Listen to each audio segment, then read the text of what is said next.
नमस्कार दोस्तों, प्रकाश education hub के यूट्यूब चैनल में आपका हार्दिक स्वागत और अभिनंदन।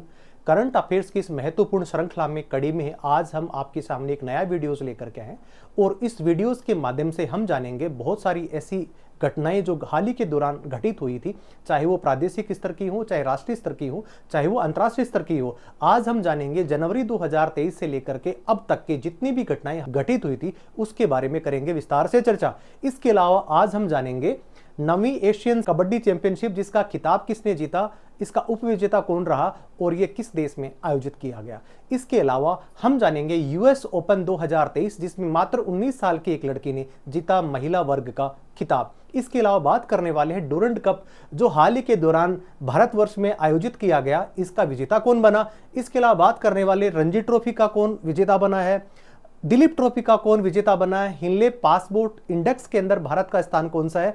इसके अलावा बात करने वाले हैं कि महामहिम राष्ट्रपति महोदया ने कौन से पुरस्कारों से किन लोगों को किया सम्मानित। इसके अलावा बात करने वाले हैं हम आदित्य L1 मिशन की जो भारत ने हाल ही में प्रक्षेपित किया है। इसके अलावा बहुत सारी ऐसी घटनाओं का हम सिलसिलेवार करेंगे अध्ययन और जानेंगे पिछले 6 महीनों के दौरान कौन कौन सी घटनाएं घटी जो विद्यार्थियों के लिए हो सकती हैं काफी लाभदायक। चलिए बात करते हैं पहली श्रृंखला की जिसमें हम आपके साथ चर्चा कर रहे हैं नवी एशियन कबड्डी चैंपियनशिप 2023 के बारे में।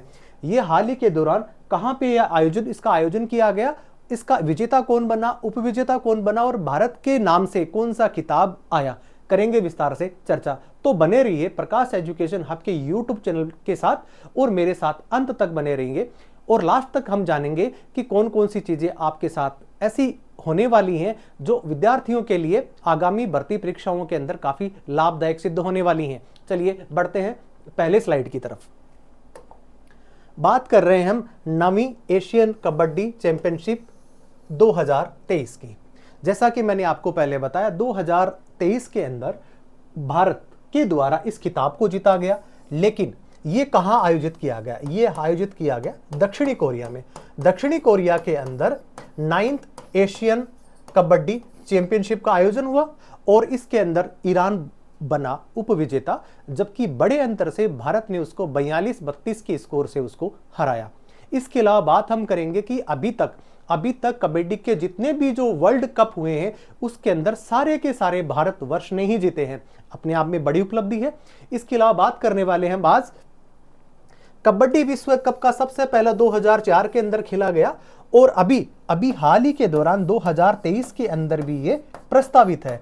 लेकिन अभी मैं आपको बता दूं कि वर्ल्ड कप का आयोजन स्थल, वर्ल्ड कप कबड्डी का आयोजन स्थल है, उसके बारे में अभी तक किसी प्रकार की भी कोई जगह निश्चित अभी तक नहीं की गई है। लेकिन सामान्यतः यह बताया जा रहा है कि 2023 के अंदर इसका आयोजन किया जाएगा, लेकिन कहां किया जाएगा इसके बारे में अभी तक कोई स्पष्ट जानकारी उपलब्ध नहीं हो पाई है। बात करने वाले हैं अभी कि 2023 का विश्व कप तो होगा, लेकिन अभी जो एशियन कबड्डी चैंपियनशिप है जिसका 9वां खिताब अभी तक जो हाल ही के दौरान जो भी आयोजित किया गया उसके अंदर 8 खिताब 9 में से 8 खिताब भारत ने अपने नाम किए, एक बड़ी उपलब्धि।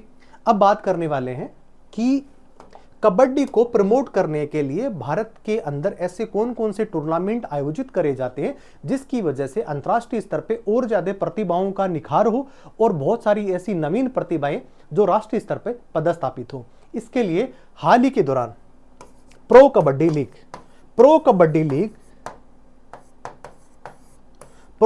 लीग का भी हाल ही के दिनों में कुछ सालों से आयोजन किया जा रहा है और इसके अभी तक 9 संस्करण हो चुके हैं और इसके अंदर बहुत सारी ऐसी टीम भाग ले रही हैं, जिसमें हम बात करें कि राजस्थान की टीम जिसको कहा जा रहा है पिंक पैंथर की टीम है। इसके अलावा दिल्ली डेयर डेविल्स है। इसके अलावा अगर पुणे की बात करें तो पुनेरी पल्टन, ऐसी बहुत सारी ऐसी टीमें जो हाल ही के दौरान प्रो कबड्डी लीग जो हो रही है उसमें अनेक स्थानों से वहां से प्रतिभाओं को निखरने का, आगे बढ़ने का अवसर प्रदान किया जा रहा है। इसका 9वां ये संस्करण था। पहला खिताब पिंक पैंथर ने जीता था और अभी जो 9th जो अभी संस्करण हुआ था इसका खिताब भी पिंक पैंथर ने ही जीता है। तो अपने आप में बड़ी सारी चीजें जो मैंने आपको बताया कि बुसान दक्षिणी कोरिया के अंदर 9th एशियन कबड्डी चैंपियनशिप का आयोजन किया गया, उपविजेता ईरान बना, जबकि हर बार जीतने वाला भारत इस बार लास्ट तक फिर भी विजेता ही बना और बड़े अंतर से उन्होंने ईरान को हराया। चलिए बात करते हैं अगली स्लाइड की और बात करने वाले हैं कि 2026 के अंदर राष्ट्रमंडल खेलों का आयोजन ऑस्ट्रेलिया में होने वाला था, लेकिन ऑस्ट्रेलिया ने किन्हीं कारणों से उसके लिए कर दिया है मना, अर्थात वो मेजबानी नहीं करने वाले हैं। इसके पीछे क्या कारण हो सकते हैं ये तो नहीं पता, लेकिन 2026 के अंदर जो कॉमनवेल्थ का आयोजन ऑस्ट्रेलिया के द्वारा किया जाने वाला था उसको फिलहाल मना कर दिया गया, अथवा ऑस्ट्रेलिया की इसमें असहमति के रूप में इसको जाना जा रहा है। लेकिन बात करते हैं कि पिछला राष्ट्रमंडल जो खेल था, कॉमनवेल्थ जो खेल था, वो कहां पे इसका आयोजन किया गया 2022 के अंदर। 2022 के अंदर बर्मिंघम एक नाम की जगह है जो ब्रिटेन में है, वहां पे 2022 को इसका आयोजन किया गया। हालांकि भारत ने भी 2010 के अंदर न्यू दिल्ली में, दिल्ली के अंदर कॉमनवेल्थ गेमों का आयोजन इसमें भी किया गया था। बात करते हैं थोड़ी कॉमनवेल्थ के बारे में। कॉमनवेल्थ गेम्स कौन से होते हैं, कॉमनवेल्थ देश कौन से होते हैं, तो मैं आपको बता दूं, ब्रिटिश साम्राज्य अर्थात ब्रिटिश के जितने भी जो उपनिवेश थे, जो उस समय तत्कालिक समय में जितने भी उपनिवेश ब्रिटिश सरकार के थे, ब्रिटिश के थे, उनके जितने भी अंडर जो उपनिवेश थे उन्हीं को कॉमनवेल्थ देशों के नाम से जाना गया। अभी वर्तमान में टोटल 53 देश है इसके अंदर जो इस कॉमनवेल्थ के सदस्य हैं। यही 53 देश, यही 53 जो देश है, ये आपस में एक प्रतियोगिता कराते हैं जिसका नाम है कॉमनवेल्थ गेम्स।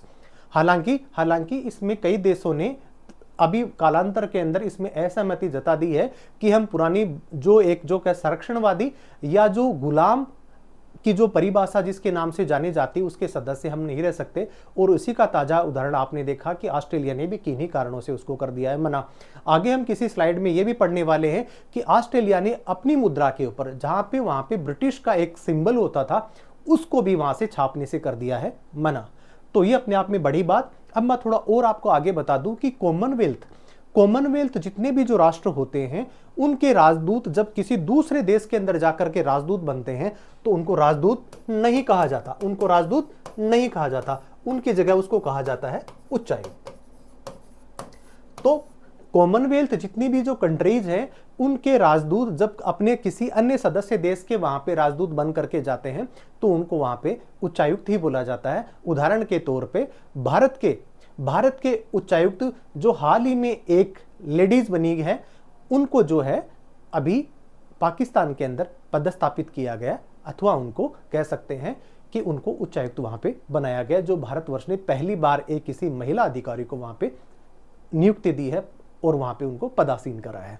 चलिए, ऑस्ट्रेलिया, भारत, दक्षिणी अफ्रीका, कनाडा, श्रीलंका, न्यूजीलैंड, वो पाकिस्तान, इन देशों के सदस्य देशों के राजदूत को मैंने जो आपको बताया कि उच्चायुक्त कहा जाता है।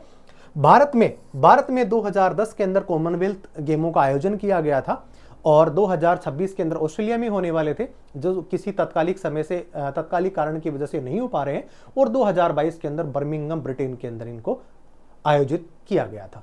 चलिए बढ़ते हैं अगली स्लाइड की तरफ। बात करते हैं बैडमिंटन की। आजकल बैडमिंटन के नाम से काफी लोगों के बारे में रुचि बढ़ रही है, लोग ज्यादा जानना चाह रहे हैं और जानना ये भी चाह रहे हैं कि हाल ही के दौरान ऐसी बहुत सारी बैडमिंटन की जो हस्तियां हैं, प्लेयर्स हैं, जो विश्व स्तर पे अनेक प्रतियोगी जितनी भी जो प्रतियोगिताएं होती हैं उनके माध्यम से भारत का नाम विदेशों में बहुत बड़ा कर रहे हैं, रोशन कर रहे हैं। इसी कड़ी को आगे बढ़ाते हुए सात्विक साईराज और चिराग शेट्टी दोनों एक ऐसे अभी जिसको कह सकते हैं कि ये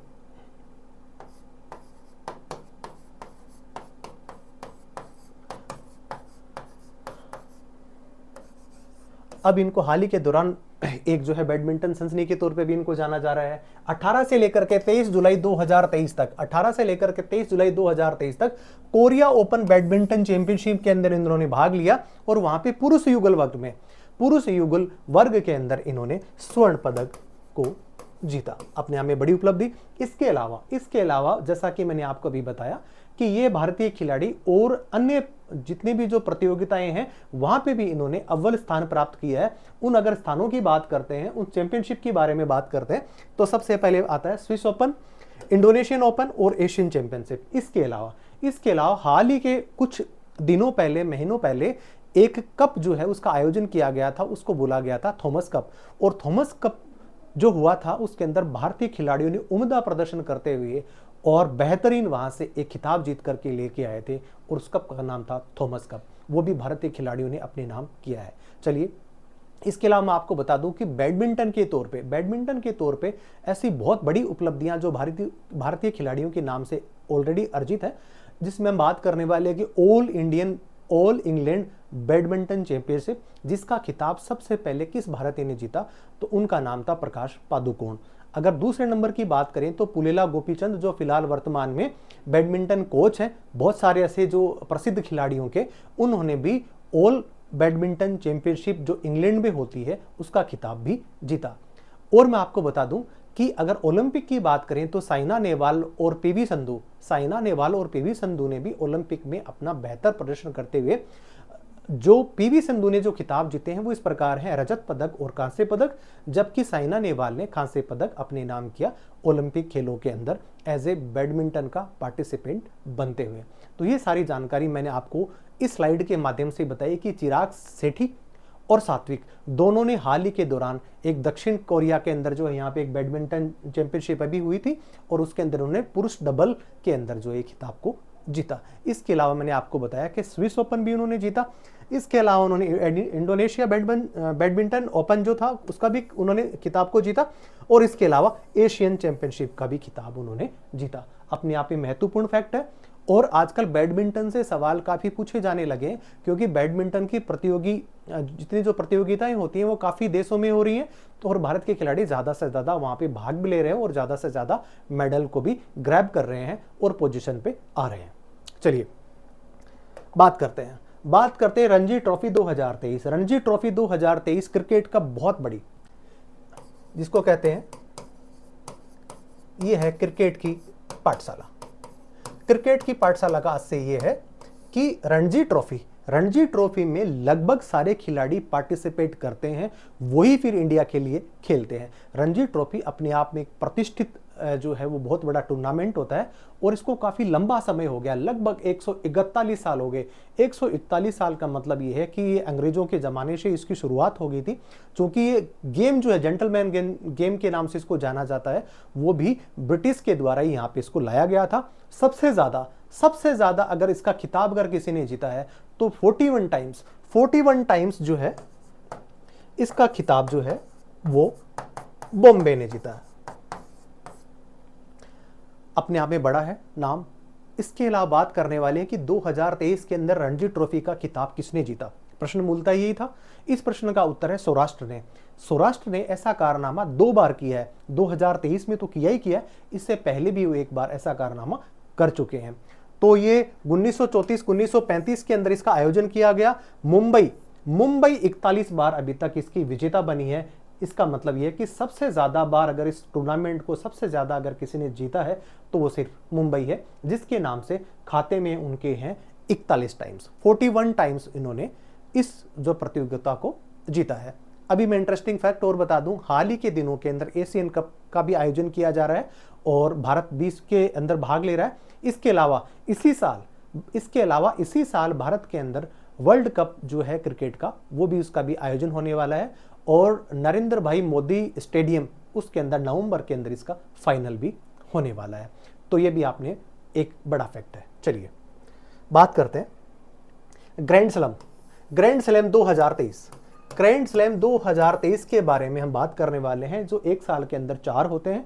कौन कौन से टूर्नामेंट्स होते हैं, कौन कौन से खिलाड़ियों ने इसको जीता, और कौन कौन सी महिला खिलाड़ियों ने भी जीता, और कुछ तो ऐसी थी जिनकी रैंकिंग किसी टाइप की भी नहीं थी, अर्थात कह सकते हैं अंडर 100 में भी नहीं थी, लेकिन उन्होंने उम्दा प्रदर्शन करते हुए इस खिताब को जीता। मैं आपको यह भी बताने वाला हूं कि मात्र 19 साल की लड़की जिसने यूएस ओपन को हाल ही के दिनों के अंदर उसने जीता है, और उसके अभी जो रैंकिंग है वो नंबर 3 पे है। और बात करने वाले हैं हम नोवाक जोकोविच की भी, क्योंकि उनको कौन नहीं जानता, और कितने खिताब उन्होंने अपने नाम कर लिए हैं, मेरे हिसाब से वो वर्ल्ड रिकॉर्ड के आसपास ही हैं। तो बात करने वाले हैं सबसे पहले ऑस्ट्रेलियन ओपन 111वां संस्करण अभी हाल ही के दौरान 2023 के अंदर जो इसको खेला गया, और इसके विजेता बने हैं नोवाक जोकोविच, सर्बिया के खिलाड़ी हैं। और इसके साथ साथ में महिला वर्ग, अगर महिला वर्ग की बात करें तो इसमें आयरना ससलिका हैं जो बेलारूस की हैं, इन्होंने इस खिताब को अपने नाम किया। ऑस्ट्रेलियन ओपन की बात हो रही है। बात करने वाले हैं फ्रेंच ओपन 2023 27वां संस्करण, नोवाक जोकोविच अगेन इस खिलाड़ी ने इस खिताब को अपने नाम पे किया है। इसके साथ में बात करने वाले ईसा स्वास्तिक जो पोलैंड की रहने वाली हैं, इन्होंने महिला वर्ग के अंदर विजेता का खिताब अपने नाम किया है। बात करने वाले विंबलडन को नहीं जानता, विंबलडन को कौन नहीं जानता, 136वां संस्करण 2023 में आयोजन इसका। कार्लोस अल्कारेज मात्र एक छोटे से एज के खिलाड़ी, और नोवाक जोकोविच के सामने इन्होंने फाइनल में बड़ा उलटफेर करते हुए अल्कारेज ने जोकोविच को हरा दिया और यह खिताब उन्होंने अपने नाम किया। अगर बात महिला वर्ग की करें तो मार्केटा बोंडासेवा चेक रिपब्लिक की हैं, इन्होंने इस महिला वर्ग के खिताब को जीता। अब अंत में बात करने वाले हैं यूएस ओपन की। अपने आप में बड़ा टूर्नामेंट है। अभी सितंबर में ही इसका फाइनल खेला गया और परसों मतलब 11 तारीख को इसका फाइनल खेला गया, 11 सितंबर को। और यहां पे मात्र 19 साल की एक लड़की कोका गॉफ यूएस की रहने वाली है, और वरीयता में इनका ज्यादा बहुत बड़ा योगदान नहीं कह सकते, कौन सी रैंकिंग में भी ज्यादा नहीं थी है, लेकिन उन्होंने बड़ा उलटफेर करते हुए इस खिताब को अपने नाम किया। इससे पहले 16 साल की सेरेना विलियम्स, जो भी अपने आप में बहुत बड़ी टेनिस जगत की जानी मानी हस्ती हैं, उन्होंने इस खिताब को 16 वर्ष की उम्र में ही जीत लिया था। इसके बाद में it is the second youngest women player, उन्होंने इस खिताब को जीता है। यूएस ओपन चैंपियनशिप जिसको कह सकते हैं, और ये टेनिस की होती है, 142वां इसका संस्करण था और इन्होंने इस खिताब को जीता है। इसके साथ साथ में ही अगर 4 किताबों की बात कर रहे हैं तो मात्र 4 में से एक किताब को छोड़ करके जो अल्कारेज ने उलटफेर करते हुए नोवाक जोकोविच को हरा दिया था, लेकिन फिर इस खिताब का दावेदार, जो प्रबल दावेदार जो माना जा रहा था, वो फिर नोवाक जोकोविच को ही माना जा रहा था। और अगेन उन्होंने अपने आप को साबित किया और उनका ये इस साल का तीसरा ग्रैंड स्लैम है, अपने आप में महत्वपूर्ण और एक बड़ी उपलब्धि। तो इस स्लाइड के दौरान हमने इस साल के 4 ग्रैंड स्लैम के बारे में भी हमने जाना। चलिए बढ़ते हैं, अब थोड़ी सी बात कर लेते हैं शतरंज के तौर पे। भारत के अंदर शतरंज काफी व्यापक तौर पे खेला जाता है, और वास्तविक अगर देखा जाए तो दक्षिणी भारत के अंदर सबसे ज्यादा चैंपियनशिप भी होती है और यहाँ पे खिलाड़ियों के द्वारा खेला भी इसको ज्यादा जाता है। तो बात करते हैं कि अभी हाल ही के दौरान एक वर्ल्ड चैंपियनशिप हुई है, इसके अंदर कौन से ऐसे भारतीय खिलाड़ी हैं जिन्होंने उम्दा प्रदर्शन करते हुए उपविजेता बने हैं, और उन्होंने उस खिलाड़ी को किसी टाई ब्रेकर पहले वाले किसी मैच में हराया भी था, लेकिन वो नंबर 1 रैंक पे वो काबिज रहे थे, और उनका नाम था मैग्नस कार्लसन ने इन्होंने जो है हमारे एक जो खिलाड़ी हैं जिनका नाम था प्राज्ञानंदा, उनको इस टूर्नामेंट के फाइनल में हरा दिया। लेकिन इन खिलाड़ियों को आप कैसे नहीं जान सकते, सब यंगेस्ट खिलाड़ी जो फाइनल तक पहुंचने वाले हैं, मात्र 19 साल की उम्र तक इन्होंने जो है इस खिताब को जीता। 16 वर्ष के अंदर उन्होंने जो है मैग्नस कार्लस को इनको हराया था 2022 के अंदर, और जन्म 10 अगस्त 2005 के अंदर 18 साल के जो खिलाड़ी हैं, इन्होंने अभी हाल ही के दौरान मैग्नस कार्लसन जिनकी नंबर 1 रैंक है उनको हराया। उसके बाद में हाल ही के दौरान जब वर्ल्ड चैंपियनशिप जब खेली जा रही थी उसके अंदर ये उपविजेता भी बने हैं। तो अपने आप में एक बड़ी उपलब्धि है भारत के लिए, और आगे ना जाने खिलाड़ी कितने खिताब अपने नाम करेगा ये हम जान ही सकते हैं। इसके अलावा बात करने वाले विश्वनाथन आनंद की। विश्वनाथन आनंद जो है भारत के सबसे पहले ग्रैंड मास्टर हैं, सबसे पहले वो ग्रैंड मास्टर हैं। उन्होंने विभिन्न जितनी भी प्रतियोगिताएं हुई हैं उसमें भारतवर्ष का नाम हमेशा सदैव ऊंचा किया है। उन्होंने बहुत सारे ऐसे पदक जीते हैं और वो प्रथम स्थान पे भी रहे हैं, अपने आप में एक बड़ा फैक्ट है। चलिए बात करते हैं विश्व तीरंदाजी विश्व चैंपियनशिप 2023 की है ये, और बर्लिन जर्मनी में इसका आयोजन किया गया। और मैं बात करने वाला हूं ऐसी कौन सी यंग खिलाड़ी हैं जिन्होंने स्वर्ण पदक अपनी झोली में डाला। 31 जुलाई से लेकर के 6 अगस्त 2023 तक इसका आयोजन किया। भारत टॉप स्कोरर था, 3 गोल्ड 1 कांस्य। आदित्य स्वामी ये हैं। आदित्य स्वामी ने व्यक्तिगत स्पर्धा के अंदर स्वर्ण पदक जीता है, अपने आप में बड़ा फैक्ट है। इसके अलावा इसके अलावा भारतीय खिलाड़ियों के बारे में अगर बात करें महिला की, तो एक दीपिका कुमारी भी है।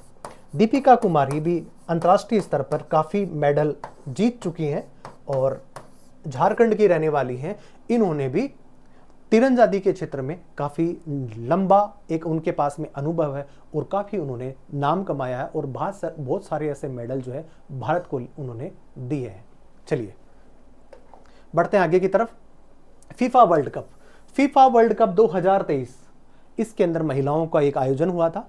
कह सकते हैं कि महिलाओं के लिए इस टूर्नामेंट का आयोजन किया जाता है और इसके अंदर स्पेन ने इंग्लैंड को हराकर 1-0 से हरा करके इस खिताब को अपने नाम किया। बात कर लेते हैं पुरुष फुटबॉल विश्व कप, जिसको फीफा कहा जाता है, उसके अंदर जो उन्होंने लियोन मेसी की कप्तानी के अंदर अर्जेंटीना ने फ्रांस को हरा करके और ये खिताब अपने नाम किया था। ये भी हम सारे जानते हैं। तो बात कर रहे थे हम कि 20 जुलाई से लेकर के 20 अगस्त तक लगभग एक महीने ये टूर्नामेंट चला।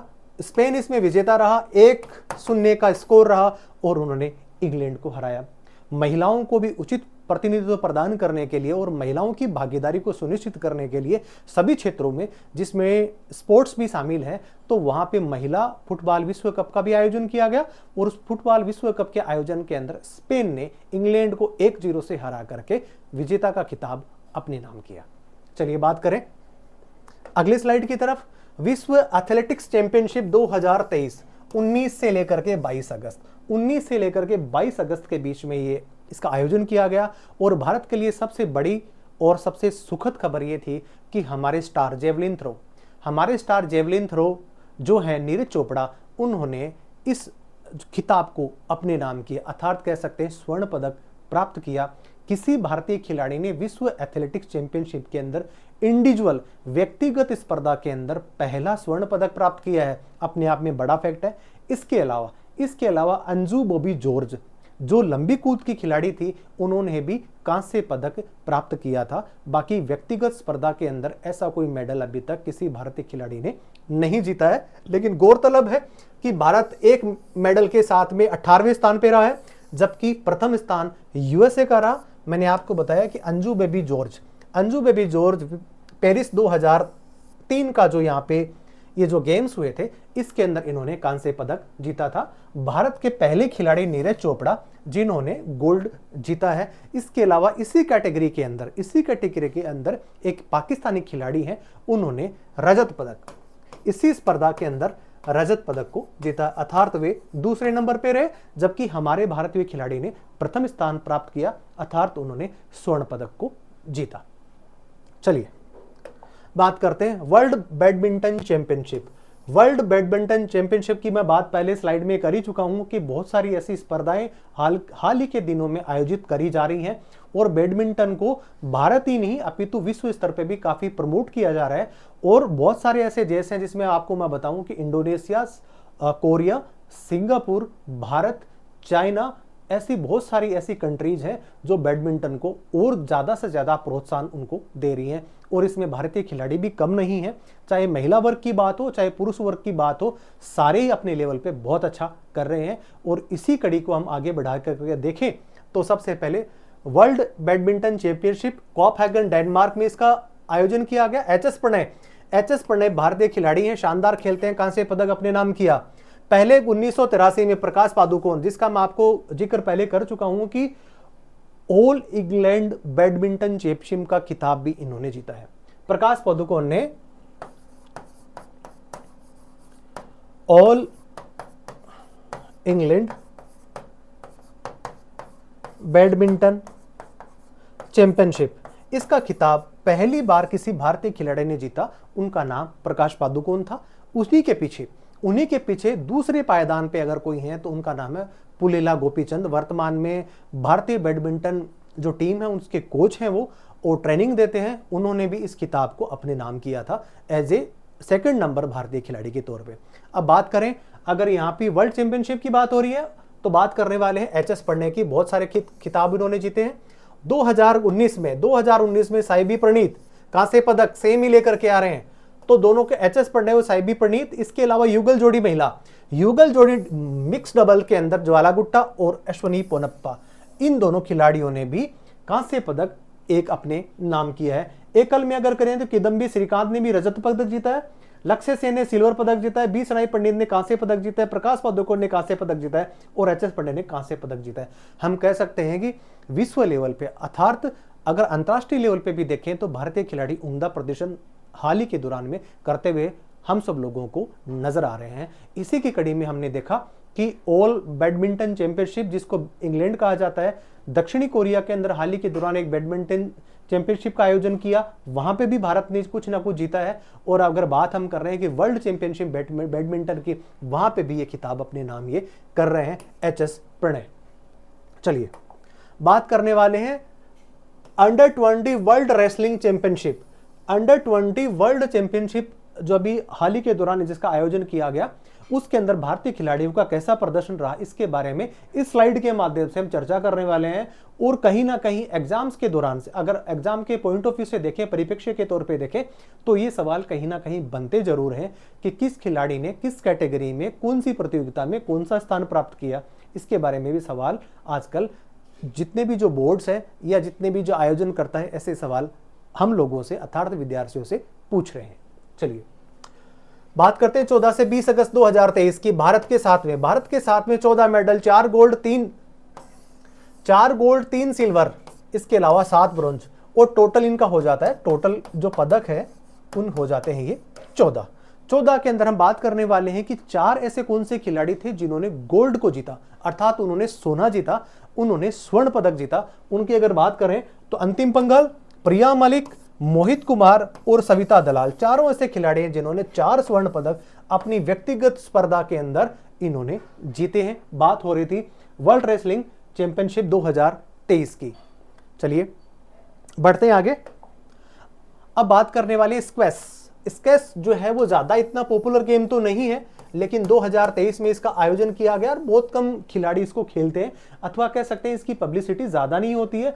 और कौन सा खिताब किस कंट्री में लड़ा जा रहा, खेला जा रहा है, इसके बारे में सामान्यतः लोगों को, विद्यार्थियों का ज्यादा पता नहीं होता। लेकिन अपने आप में बड़ा फैक्ट है कि 2023 में इसका आयोजन कहां पर हुआ और किस खिलाड़ी ने अथवा कौन से देश ने इसको जीता, अर्थात वो विजेता बना और उपविजेता कौन बना रहा। चलिए चेन्नई में होता है, तमिलनाडु, दक्षिणी भारत में इजिप्ट ने जीता और मलेशिया को हरा करके। इजिप्ट एक कंट्री है, छोटी सी कंट्री है, मलेशिया को हरा करके उन्होंने स्क्वैश 2023 का जो खिताब है वो अपने नाम किया है। तमिलनाडु में इसका आयोजन किया गया था, दक्षिण भारत में है, और स्क्वैश एक जो टूर्नामेंट है वो खेला जाता है और इसके अंदर ये खिताब इन्होंने जीता है। इसका मतलब भारत को किसी प्रकार का कोई भी पदक इसमें नहीं मिला है, लेकिन फिर भी भारत ने इसका आयोजन तो किया ही है। चलिए ICC world test championship 2023, ICC world test championship 2023 के बारे में हम चर्चा करें तो इसके अंदर ऑस्ट्रेलिया ने भारत को हरा करके ये खिताब अपने नाम किया। अर्थात कह सकते हैं ऑस्ट्रेलिया के पास में एक ही खिताब जिससे वो वंचित थी, वो थी आईसीसी टेस्ट चैंपियनशिप। उसका खिताब उसने कभी भी नहीं जीता था। इससे पहले वर्ल्ड कप जीतने का कारनामा सबसे ज्यादा विश्व के अंदर कर चुकी है। T20 वो जीत चुके हैं, बहुत सारी ऐसी प्रतियोगिताएं हैं जो उन्होंने अपने नाम करी हैं, लेकिन वो टेस्ट चैंपियनशिप जीतने में नाकाम हो रहे थे। लेकिन 2023 के अंदर उन्होंने भारत को हरा करके और इस खिताब को भी अपने नाम कर लिया। इससे पहले बात करें कि 2019-21 का जो टेस्ट चैंपियनशिप जो हुआ था उसके अंदर न्यूजीलैंड और भारत दोनों फाइनल के अंदर लड़े थे और वहां पे भी भारत को निराशा ही हाथ लगी और भारत को वहां पे उपविजेता बनकर ही संतोष रखना पड़ा, अर्थात करना पड़ा। लेकिन वहां पे न्यूजीलैंड ने इस टेस्ट चैंपियनशिप को अपने नाम कर लिया। तो कह सकते हैं कि भारत के साथ में लक ज्यादा फेवर नहीं कर रहा था दो टेस्ट चैंपियनशिप में, और ऐसा अभी तक हो पा रहा है। चलिए भारत उपविजेता रहा है और कुल टीमें 9 रही हैं। लेकिन टेस्ट चैंपियनशिप की बात करें तो वहां पे एक बार भारत ने टेस्ट चैंपियनशिप जो महेंद्र सिंह धोनी की कप्तानी में ऑलरेडी सबसे पहले जीत चुकी है। अर्थात कह सकते हैं विश्व के अंदर टेस्ट चैंपियनशिप का सबसे पहला खिताब जो है किसने जीता, तो वो भारत ने ही जीता। ऐसा ही भारत देश है जिन्होंने महेंद्र सिंह धोनी की कप्तानी के अंदर T20 का वर्ल्ड कप, T20 का पहला वर्ल्ड कप जो जीता वो भी भारत ने ही जीता। लेकिन हाँ, दो ऐसे टेस्ट चैंपियनशिप के जो खिताब थे जिससे भारत को वंचित होना पड़ा, जो हाल ही के दौरान 4 सालों के दौरान उनका आयोजन किया गया था। चलिए बात करते हैं under twenty FIFA World Cup. Under twenty FIFA World Cup जो हाल ही के दौरान जो है इसको खेला गया, और वहां पर इसको खेला गया उरुग्वे इसके अंदर 1-0 से विजेता बनता है, उपविजेता बनता है इटली, मेजबान था अर्जेंटीना। अर्जेंटीना वही देश है जिसने फीफा वर्ल्ड कप 2022 को अपने नाम किया था, और लियोन मेसी की कप्तानी के अंदर उन्होंने इस खिताब को अपने नाम किया था। तो ये भी अपने आप में बड़ा एक फैक्ट है। 23वां संस्करण है, 1977 से इसको शुरू करा गया है, और अंडर-20 के अंदर जो खिलाड़ी उम्दा प्रदर्शन करते हैं वही राष्ट्रीय टीम में आते हैं और वही क्लबों में खेलते हैं। तो इसके अंदर से भी बहुत सारे ऐसे खिलाड़ी जो अंतर्राष्ट्रीय कैरियर में ऑलरेडी वो पदार्पण तो पहले से कर ही चुके होते हैं, लेकिन अपने कौशल से और अच्छी टीमों के अंदर, या कह सकते हैं उनको बड़े जो खरीदार हैं वो अलग अलग उनको काउंटी जितने भी जो फुटबॉल क्लब है वहां पे उनको खरीदते हैं। जैसा कि हाल ही के दौरान नेमार और रोनाल्डो को किसी सऊदी अरेबिया के क्लब ने उनको काफी मतलब जो है बड़े अमाउंट में उनको करोड़ों की राशि दे करके उनको खरीदा है। चलिए बात करने वाले हैं राष्ट्रीय स्तर पे। राष्ट्रीय स्तर के अंदर खेलों के अंदर किस प्रकार बढ़ावा दिए जाए, कौन कौन से यूनिवर्सिटीज के कैंप्स आयोजित कराएं, कौन कौन से खेल ऐसे आयोजित कराए जाएं जिसकी वजह से राष्ट्रीय स्तर पर प्रतिभाएं ज्यादा से ज्यादा निखर के आ सके और अंतर्राष्ट्रीय स्तर पर अपना नाम रोशन कर सके, अर्थात भारत का नाम रोशन कर सके और भारत के नाम से ज्यादा वो मेडल ला सके। इसी कड़ी को आगे बढ़ाते हुए थर्ड खेलो इंडिया यूनिवर्सिटी गेम्स 2023 जो यूपी में इनका आयोजन किया गया, और पंजाब यूनिवर्सिटी रही है सबसे पहले प्रथम स्थान पे रही है। 26 गोल्ड, 17 सिल्वर और 26 कांसे, इन तीनों को उन्होंने ग्रैब किया है, और ये सारा का सारा क्रेडिट जाता है पंजाब यूनिवर्सिटी को। चलिए बात करते हैं, अगर इसकी बात करें शुभंकर की बात करें तो बारहसिंगा एक जो है जानवर होता है, और इसका एक इन्होंने स्टैचू बनाया है, और वो इसका जिसको मस्कट बोलते हैं वो है बारहसिंगा। और बारहसिंगा किसके लिए था? थर्ड खेलो इंडिया यूनिवर्सिटी गेम्स 2023 जो यूपी में जिनका आयोजन किया गया, और सबसे टॉप स्कोरर के अंदर, या कह सकते हैं कि सबसे ज्यादा किस यूनिवर्सिटी ने अगर मेडल जीते हैं तो ये नाम और ये खिताब जाता है पंजाब यूनिवर्सिटी के नाम से। चलिए अपने आप में खिलाड़ियों को तराशने के लिए, उनको निखारने के लिए एक बहुत बड़ा प्लेटफॉर्म है, और यहीं से खिलाड़ी अंतर्राष्ट्रीय स्तर के खेलों के अंदर पदार्पण करते हैं और वहां से खिताब अथवा अनेक प्रकार के मेडल जीत करके ले आते हैं, जो भारत के लिए काफी महत्वपूर्ण सहायक सिद्ध होते हैं। चलिए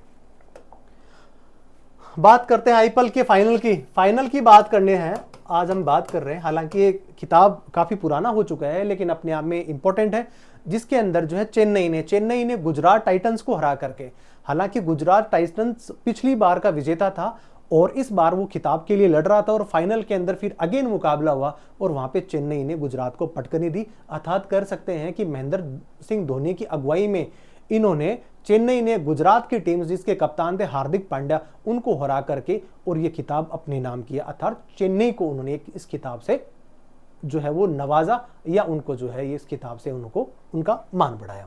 चलिए उपविजेता की बात करें तो गुजरात हार्दिक पांड्या की जो है अगुवाई में जो है फाइनल खेला गया था और वहां पे ये उपविजेता बने थे। चलिए डूरंड कप 132वीं फुटबॉल चैंपियनशिप।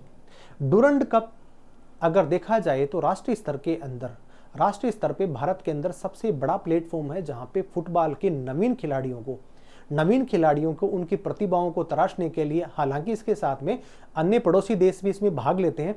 132वां डूरंड कप का आयोजन हाल ही के दिनों में भारतवर्ष में किया गया। इसका फाइनल खेला गया और फाइनल के अंदर कौन सा देश या कौन सी टीम विजेता रही, इसके बारे में विस्तार से चर्चा करने वाले हैं। 132वां कहने का हम कह सकते हैं कि अंग्रेजों के जमाने से ही इस टूर्नामेंट को खेला जा रहा है, और ये टूर्नामेंट जो है सबसे ज्यादा उत्तरी पूर्वी जितने जो स्टेट्स हैं, जो राज्य हैं, जो क्लब है, वहीं पे ज्यादा से ज्यादा खेला जाता है। और वहीं से हमारे एक खिलाड़ी हैं जिनको सुनील छेत्री के नाम से जाना जाता है, भारतीय फुटबॉल टीम के वो अभी कैप्टन हैं, और उनकी अगुवाई में भी भारतीय टीम ने काफी खिताब जीते हैं। और पहली बार उन्हीं की अगुवाई के अंदर भारत अंडर 100 रैंकिंग जो फीफा वर्ल्ड कप में होती है या फीफा की जो रैंकिंग होती है फुटबॉल टीमों की, उसके अंदर भारत ने अंडर 100 के अंदर अपना नाम उन्होंने पक्का किया है। चलिए बात कर लेते हैं थोड़ी जो है वो 132वें डूरंड कप के खेलों के आयोजन की, कौन इसका विजेता रहा, कौन उपविजेता रहा, इसके बारे में चर्चा करते हैं। और पहले वाला जो डूरंड कप जो खेला गया था उसका विजेता कौन था। चलिए 3 अगस्त से लेकर के 3 सितंबर तक के बीच में खेला गया। मोहन बागान एक क्लब है जो जिसको कह सकते हैं कि ये बंगाल का है और 2023 का खिताब इन्होंने अपने नाम किया है। उपविजेता की बात करें तो ईस्ट बंगाल वहीं का क्लब है, दोनों मोहन बागान और ईस्ट बंगाल दोनों वहीं के क्लब है, दोनों ही फुटबॉल खेलते हैं और वहीं से नामी गिरामी खिलाड़ी वहीं से आते हैं और वही भारत की राष्ट्रीय जो टीम है उसके अंदर वो खेलते हैं। तो खिलाड़ियों को ज्यादा से ज्यादा प्रतिभा से निखारा जाए, ये क्लब ये काम हाल ही के दिनों में काफी लंबे समय से कर रहे हैं। तो सबसे पहले बात करिए हमने मोहन बागान की, ईस्ट बंगाल उपविजेता बना रहा है। 24 टीमों ने भाग लिया जिसके अंदर विदेशी टीमें भी थी जो छोटे छोटे देशों की थी, जिसमें भूटान भी थी, म्यांमार, बर्मा जैसी ऐसी टीमें, बांग्लादेश की टीमें भी थी जिन्होंने ये भाग लिया। शुरुआत 1888 में 132वां अगर खिताब अगर लड़ा जा रहा है तो ये अंग्रेजों के समय ही शुरू हो सकता है, क्योंकि आजादी को भारत को तभी 75 साल के आसपास हुए हैं, तो पहले से खेला जा रहा है। इसके अलावा बेंगलुरु एफसी ने पिछला खिताब, जो मैंने बताया था कि बेंगलुरु एफसी ने पिछला खिताब अपने नाम किया था। और आयोजन स्थल के लिए इसके लिए 4 सिटियों का चयन किया गया था, जिसके अंदर कैलकाटा, गुवाहाटी, कोकराझार और शिलोंग, ये 4 सिटी थी। यहाँ पे टूर्नामेंटों का आयोजन किया गया, तो अपने आप में बड़ा इंपॉर्टेंट फैक्ट है।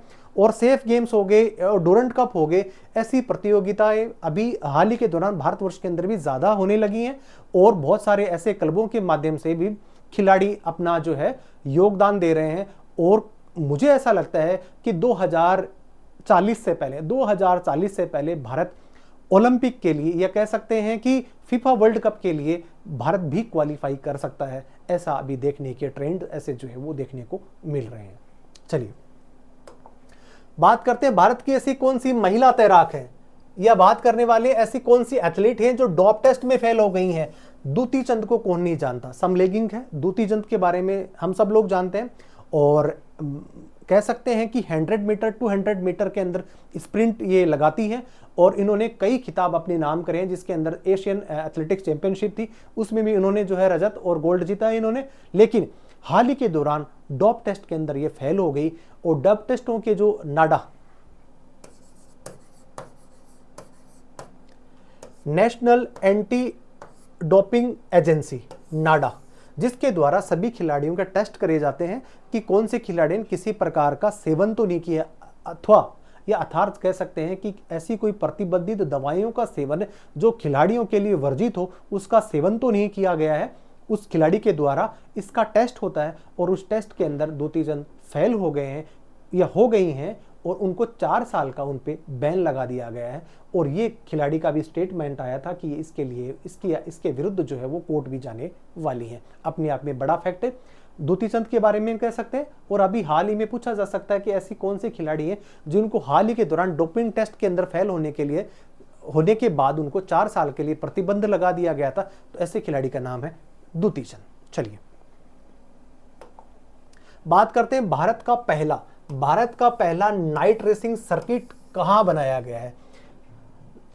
सर्किट के बारे में हम सब लोग जानते हैं कि जितनी भी प्रकार की कारों की जो रेसिंग होती है वो दिन में होती है, लेकिन वर्ल्ड के बहुत सारे ऐसे देश हैं जहां पे नाइट रेसिंग जो है वो सर्किट भी बनाए गए हैं। लगभग 3.5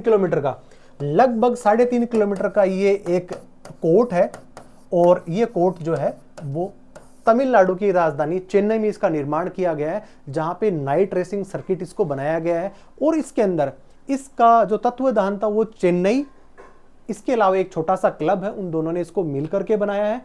और इनका जो उद्देश्य है वो ये है कि ज्यादा से ज्यादा इस स्पर्धा को और ज्यादा लोगों तक सर्कुलेट करने के लिए, इसको और ज्यादा प्रसिद्धि प्राप्त करने के लिए सारी चीजें करी जा रही है। और बहुत सारे अंतर्राष्ट्रीय खिलाड़ियों को यहाँ पे बुलाने का अथवा यहाँ पे एक इंटरनेशनल टूर्नामेंट कराने का इरादा भी इन लोगों का है। तो हाल ही के दौरान ये प्रश्न बन सकता है कि हाल ही के दौरान ऐसा कौन सा नाइट जो रेसिंग सर्किट है जो किस राज्य ने अथवा कौन सी सिटी में बनाया गया है, तो ये इसका आंसर जाता है चेन्नई को, जो भी तमिलनाडु की राजधानी है। चलिए बढ़ते हैं अगली स्लाइड की तरफ। क्रिकेट विश्व कप, बात हो ही रही थी, क्रिकेट विश्व कप का आयोजन भारत के अंदर ही अभी हाल ही के दौरान किया जाएगा। कह सकते हैं कि अक्टूबर में इसका जो है आयोजन, इसकी शुरुआत होगी और नवंबर में इसका जो फाइनल खेला जाएगा। फाइनल इसका नरेंद्र मोदी स्टेडियम, जो कि गुजरात के अंदर है और विश्व का सबसे बड़ा उसको स्टेडियम कह सकते हैं, जहां पे दर्शकों की संख्या सबसे ज्यादा है, जिसमें उन्होंने मेलबोर्न और लॉर्ड्स के मैदान को भी पीछे छोड़ दिया है। तो वहां पे इसका फाइनल जो खेला जाएगा और इसके अंदर 5 अक्टूबर से लेकर के 19 नवंबर 2023 तक इसका आयोजन जो है भारत में किया जाएगा। आयोजक देश सिर्फ एक है। कभी कभी क्या होता है कि हाल ही के दौरान अभी एशियन कप जो चल रहा है उसके अंदर श्रीलंका और पाकिस्तान इसको जो है इसका आयोजन कर रहे हैं, लेकिन अगर जो वर्ल्ड कप की बात करने वाले हैं तो वहां पे इसका आयोजन सिर्फ कौन कर रहा है? भारत कर रहा है। बीसीसीआई के द्वारा इसका आयोजन किया जा रहा है और भारत की प्रमुख सिटीज के अंदर इन खेलों को, वहां पे इन गेम्स को खेला जाएगा, वहां पे वनडे मैच होंगे। चलिए, 10 टीमें भाग लेंगी, 10 टीमों की भाग लेंगे और 48 मैचेस में खेले जाएंगे। पिछला 2019 के अंदर इंग्लैंड ने इसको अपने नाम किया था। सबसे सफल टीम, अगर बात करें कि सबसे सफल टीम, ऑस्ट्रेलिया 5 बार की विजेता रही है। ऑस्ट्रेलिया ने 5 बार वर्ल्ड कप को अपने नाम किया है। सबसे पहला वर्ल्ड कप अगर किसी ने जीता है तो उस टीम का नाम था वेस्ट इंडीज। 1983 के अंदर किसी वर्ल्ड कप को जीता है तो होती भारतीय टीम, जो कपिल देव की अगुवाई में उन्होंने वर्ल्ड कप को जीता था। इसके अलावा महेंद्र सिंह धोनी की कप्तानी के अंदर भी 2011 के अंदर वर्ल्ड कप का जो खिताब भारत ने अपने नाम किया था। चलिए, भारत 2011 और 1983, जैसा कि आप इस स्लाइड के माध्यम से देख रहे हैं, और ये खिताब उन्होंने भारत ने अपने नाम करा है। इसके अलावा वर्ल्ड कप को प्रमोट करने के लिए ब्रांड एम्बेसडर इस बार बनाया गए हैं शाहरुख खान के, बॉलीवुड के बड़े एक्टर हैं, और उनको यहाँ पे इसका ब्रांड एम्बेसडर है वो बनाया गया है, जो इस खेल का प्रचार प्रसार करेंगे, अर्थात वर्ल्ड कप का। चलिए, और आईसीसी का अगर आपसे पूछा जाएगा, इंटरनेशनल जो है क्रिकेट काउंसिलिंग जो इसका है, काउंसिल है, इसका हेडक्वार्टर कहाँ है? तो ये दुबई में है। दुबई की हालांकि कोई टीम तो नहीं है, लेकिन अगर कोई तटस्थ अगर मैचों का आयोजन कहीं पे भी पाकिस्तान अथवा अगर इंडिया के बीच में कराया जाता है तो दुबई या शारजा जैसों में, शारजाह जो देश है वहां पे इनका आयोजन कराया जाता है। चलिए, बढ़ते हैं अगली स्लाइड की तरफ। एशियन हॉकी चैंपियनशिप 2023, एशिया के अंदर हॉकी की अभी जो टूर्नामेंट हुई थी, इसमें भारत ने कौन सी पोजीशन को हासिल करा? कोई विजेता बना, उपविजेता बना, या सिर्फ जो है कोई स्थान ना पा करके सिर्फ संतोषजनक जिसको कह सकते उसी पदक तालिका में भारत को संतोष करना पड़ा? चलिए जानते हैं। विजेता अगर मैं बात करूं तो विजेता के तौर पे भारत के नाम भारत एशियन हॉकी चैंपियनशिप का खिताब 2023, उपविजेता मलेशिया। इसका मतलब भारतीय हॉकी की टीम भी काफी उम्दा कई सालों से कर रही है और कई प्रकार की प्रतियोगिताएं होती हैं उसके अंदर इन्होंने भाग भी लिया और जीता भी। इसके अलावा मैं आपको बता दूं कि ओलंपिक के अंदर भी भारत ने लगातार 1928, 1932 और 1936 के 3 ऐसे ओलंपिक गेम्स थे जहां पे इन्होंने 3 लगातार के अंदर 3 स्वर्ण पदक इन्होंने जीते थे। तो अपने आप में बड़ा फैक्ट है, और हॉकी राष्ट्रीय खेल भी है भारत का, अपने आप में बड़ा फैक्ट है, पूछा जा सकता है कहीं ना कहीं। और इन्होंने इस जो है वो टूर्नामेंट को इन्होंने जीता था। आयोजन स्थल चेन्नई में था। 4 बार इंडिया पुरुष कप जीत चुकी है और 3 बार महिलाओं ने जीता है इस जो प्रतियोगिता का जो स्पर्धा हुई थी, और 4 बार भारत की जो पुरुष टीम है उन्होंने इस खिताब को अपने नाम किया है। चलिए, बात करते हैं सेफ चैंपियनशिप। सेफ चैंपियनशिप भी फुटबॉल का ही एक बड़ा टूर्नामेंट है, जैसा कि डोरंट कप होता है। हालांकि भारत फीफा जैसे वर्ल्ड कप के अंदर तो भाग नहीं ले पाता, अर्थात उसकी रैंक इतनी अच्छी नहीं है कि वो मजबूत टीमों के सामने क्वालिफाई भी कर पाए, लेकिन हाँ, अपनी प्रतिभाओं को और ज्यादा तराशने के लिए, उनको अंतर्राष्ट्रीय स्तर पे उनको स्थापित करने के लिए बहुत सारे ऐसे टूर्नामेंट हाल ही के दौरान किए जाने लगे हैं, जिसमें एक है सेफ चैंपियनशिप फुटबॉल 2023 की प्रतियोगिता। भारत विजेता बना है, स्कोर 5-4 का जीता है, कुवैत को हराया है, उपविजेता कुवैत बना है, और आयोजन किया है इन्होंने भारत में। कह सकते हैं कि हाल ही के दौरान में फुटबॉल के अंदर भी बहुत सारी ऐसी प्रतियोगिताओं का आयोजन किया जा रहा है, और वहां पे भारत कहीं ना कहीं टॉप टेबल में तो आ ही रहा है। बड़ा सुखद क्षण है। चलिए, इंटरकॉन्टिनेंटल कप। इंटरकॉन्टिनेंटल का मतलब अंतर महाद्वीप अगर कोई फुटबॉल की चैंपियनशिप हो रही है, उसके अंदर भारत का स्थान कौन सा रहा? विजेता बना है। विजेता बना है, स्कोर 2-0 से हराया, उपविजेता लेबनान का बना। भारत की रैंक इतिहास में 94 रैंक लेबनान जैसे देश को हरा करके 94वें स्थान के अंदर ये रह रहा है। 2017 के अंदर अंडर 17, थोड़ा सा मैं फैक्ट आपको और बता दूं, 2017 के अंदर अंडर 17 का खिताब जो है वो भारत ने तो नहीं जीता, लेकिन भारत ने उसकी मेजबानी करी थी। और 2022 का महिला अंडर 17 कप की जो मेजबानी है वो भी कोई और दूसरा देश नहीं है, वो देश भी भारत ही है। इसका मतलब भारत के अंदर भी फुटबॉल की दीवानगी जो है वो दिन प्रतिदिन बढ़ रही है। विशेषकर दक्षिणी राज्यों या कह सकते हैं उत्तर पूर्वी राज्यों के अंदर दीवानगी का यहाँ पे डंका बोलता है, अपने आप में बड़ा फैक्ट है। चलिए बात करते हैं world para athletics championship 2023 Paris के अंदर हुई है, 2023 के अंदर फ्रांस में हुई है। चलिए भारत का प्रदर्शन की बात करें, क्योंकि हम बात कर रहे हैं कि भारत के खिलाड़ियों का प्रदर्शन और भारत का स्थान इन प्रतियोगिताओं के माध्यम से कौन सा रहा है, तो बात करने वाले हैं world para athletics. 3 gold, 4 silver, 3 bronze अर्थात 3 कांस्य। Gold Sumit Antil javelin throw में, सचिन सर्जीराव शॉर्ट पुट में और अजीत सिंह जेवलिन थ्रो में अगेन। और 10वां संस्करण, ये 10वां संस्करण था और उसके अंदर इन खिलाड़ियों ने वहां पे व्यक्तिगत स्पर्धा के अंदर स्वर्ण, रजत अथवा कांस्य पदक उन्होंने जीते हैं और ये इन सब खिलाड़ियों के नाम है। हम कह सकते हैं कि वर्ल्ड जो पैरालंपिक हैं, जो दिव्यांग खिलाड़ी हैं, वो भी अपना पार्टिसिपेशंस धीरे धीरे बढ़ा रहे हैं वर्ल्ड लेवल पे। और बहुत सारे ऐसे खिलाड़ी हैं जिन्होंने वर्ल्ड लेवल के अंदर काफ़ी बड़ा नाम कमाया है, जिसके अंदर दीपा मलिक हैं, उन्होंने जेवलिन थ्रो के अंदर नाम कमाया है, बड़ी प्रतियोगिता में वो जाती रही हैं और ब्रांड एम्बेसडर भी हैं। तो ये सारी चीज़ें मैंने आपको बताई। चलिए बात करने वाली विश्व की सबसे ऊंची प्रतिमा, लेकिन किसकी? नटराज की, अर्थात भगवान शंकर को नाचते हुए, भगवान शंकर को नृत्य करते हुए अगर कोई प्रतिमा कहीं आपको अभी देखने को मिली हो और बहुत बड़ा आयोजन अगर विश्व में कहीं हो रहा हो तो उसको कौन नहीं जानता। हाल ही के दौरान 9 और 10 सितंबर को G20 का जो सम्मेलन था वो विश्व स्तर पे सबसे ज्यादा ख्याति नाम सम्मेलन हुआ है। और भारतीय कह सकते हैं कि भारत की अध्यक्षता में इस बार जो G20 की अध्यक्षता जो भारत को मिली थी उसके अंदर ये कारनामा भारत ने किया है।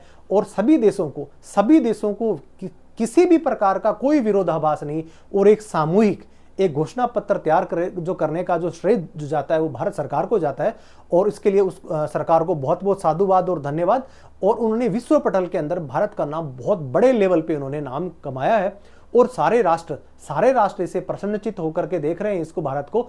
और 21वां G20 का, जिसको कह सकते थे पहले G20 हुआ करता था, अब G21 हो गया है। अफ्रीकी देशों का संगठन था जिसको अफ्रीकी यूनियन कह सकते हैं, 55 देश उसमें शामिल हैं। उन देशों को भी G20 का जो सम्मेलन जो भारत में आयोजित किया गया था उसमें उनको शामिल कर लिया गया।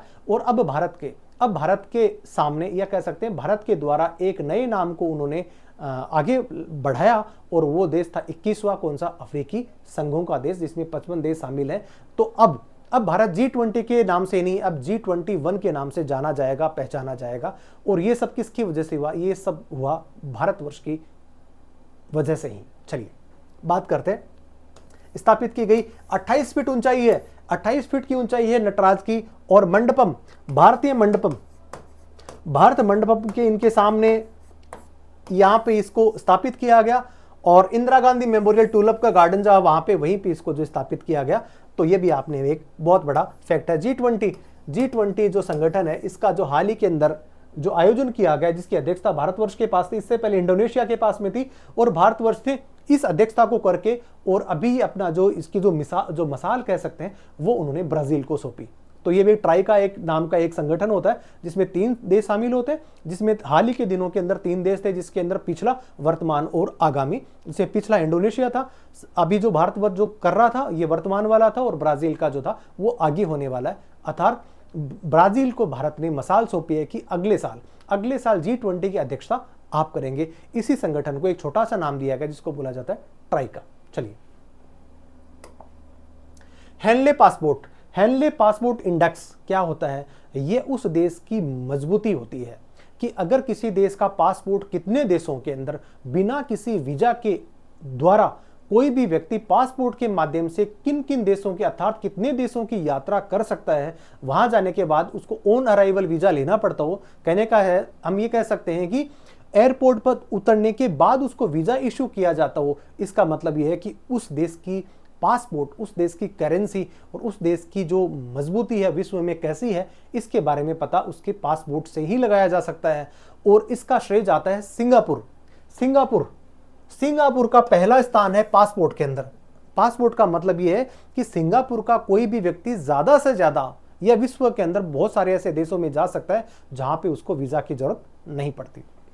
चलिए भारत का स्थान पहले 87वां था, 87 स्थान पे था, लेकिन भारत ने फिर उन्नति करी है, तरक्की करी है, प्रगति करी है और विश्व के अंदर धीरे धीरे अपनी छाप छोड़ रहा है, धाक जमा रहा है। और उसी का परिणाम है कि 7 पायदान भारत ऊपर पहुंच गया है।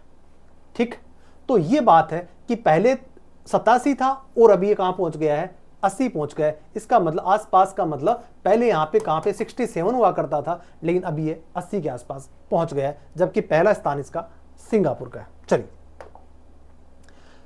अब मैं बात ऐसे करने वाला हूं कि इंग्लिश चैनल को सबसे पहले किस भारतीय ने इसको पार करा और किस महिला ने करा। हालांकि बात किसी दूसरे प्रश्न की हो रही है, लेकिन मैं कुछ और चीजें आपको बताने वाला हूं कि इंग्लिश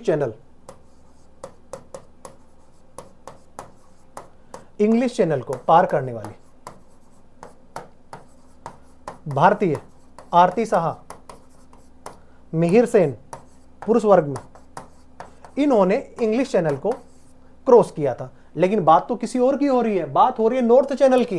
भारत का ये जो नॉर्थ चैनल है उसको दुनिया के सबसे कम उम्र के जो व्यक्ति हैं उनका नाम है अंशुमन झिंगरन।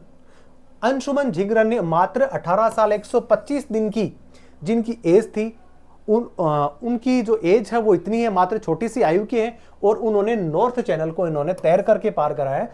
और अब मैं बात आपको ये बताने वाला हूं कि नॉर्थ चैनल पड़ता कहां है, स्थित कहां पे है। तो ये स्थित है स्कॉटलैंड और उत्तरी आयरलैंड के बीच में। इनको बोलते हैं स्कैंडिनेवियन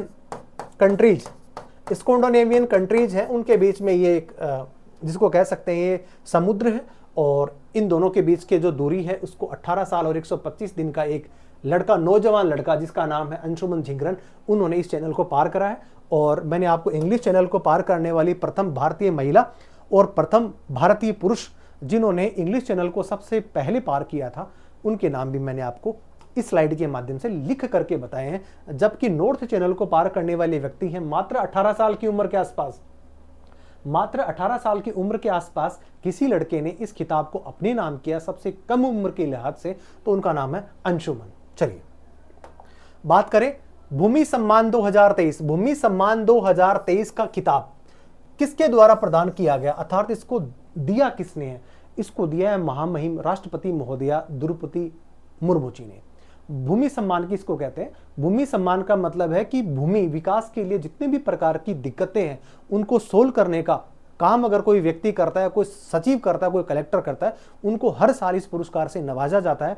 और यही भूमि सम्मान जो है वो जो द्रौपदी मुर्मू जो हमारी महामहिम राष्ट्रपति महोदय हैं, इन्होंने इस खिताब को दिया है। और दिया किसको जाता है? किसी राज्य के सचिव को, किसी राज्य के सचिव अथवा कलेक्टर को। जितनी भी भूमि नियमन के अंदर जितनी भी प्रकार की जो दिक्कतें आती हैं और भूमि को ऑनलाइन सेटअप के दौरान जिसको कहते हैं जमाबंदी होती है, उसको ऑनलाइन स्टेटस जो प्रदान करते हैं उसके लिए ज़्यादा से ज़्यादा काम किया जाए, किसानों को कम से कम जो है वो असुविधा का सामना करना पड़े, इसके लिए ये पुरस्कार दिया जाता है।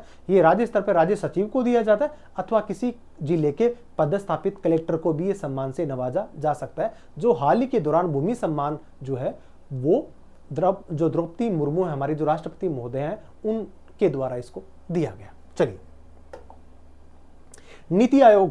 नीति आयोग के बारे में हम सुन रहे हैं। 2015 के अंदर इसका गठन हुआ है और इसके प्रधानमंत्री इसके अध्यक्ष होते हैं, उपाध्यक्ष सुमन बेरी हैं।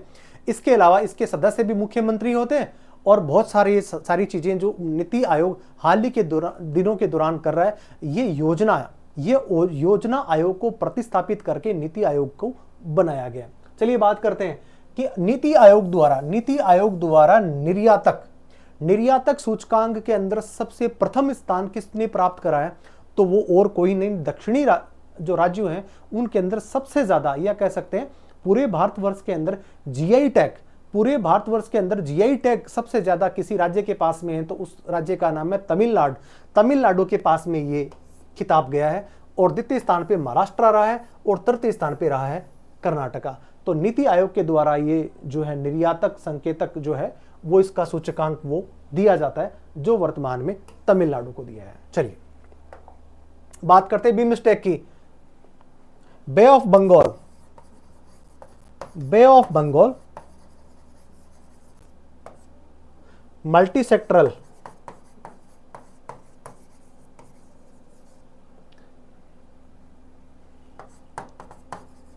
टेक्निकल इकोनॉमिक कॉरपोरेशन, ये एक क्षेत्रीय संगठन है और इसकी स्थापना 1997 में हुई थी। इसका हेडक्वार्टर अब जो है वो बांग्लादेश में ढाका में है और बैंकॉक के अंदर इसकी जो है वो बैठक, उसका आयोजन किया गया।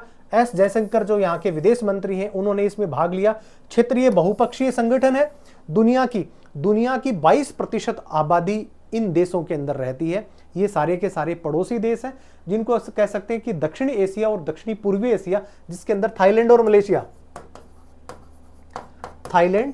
और मलेशिया ये दक्षिणी पूर्वी हैं। इसके अलावा भारत,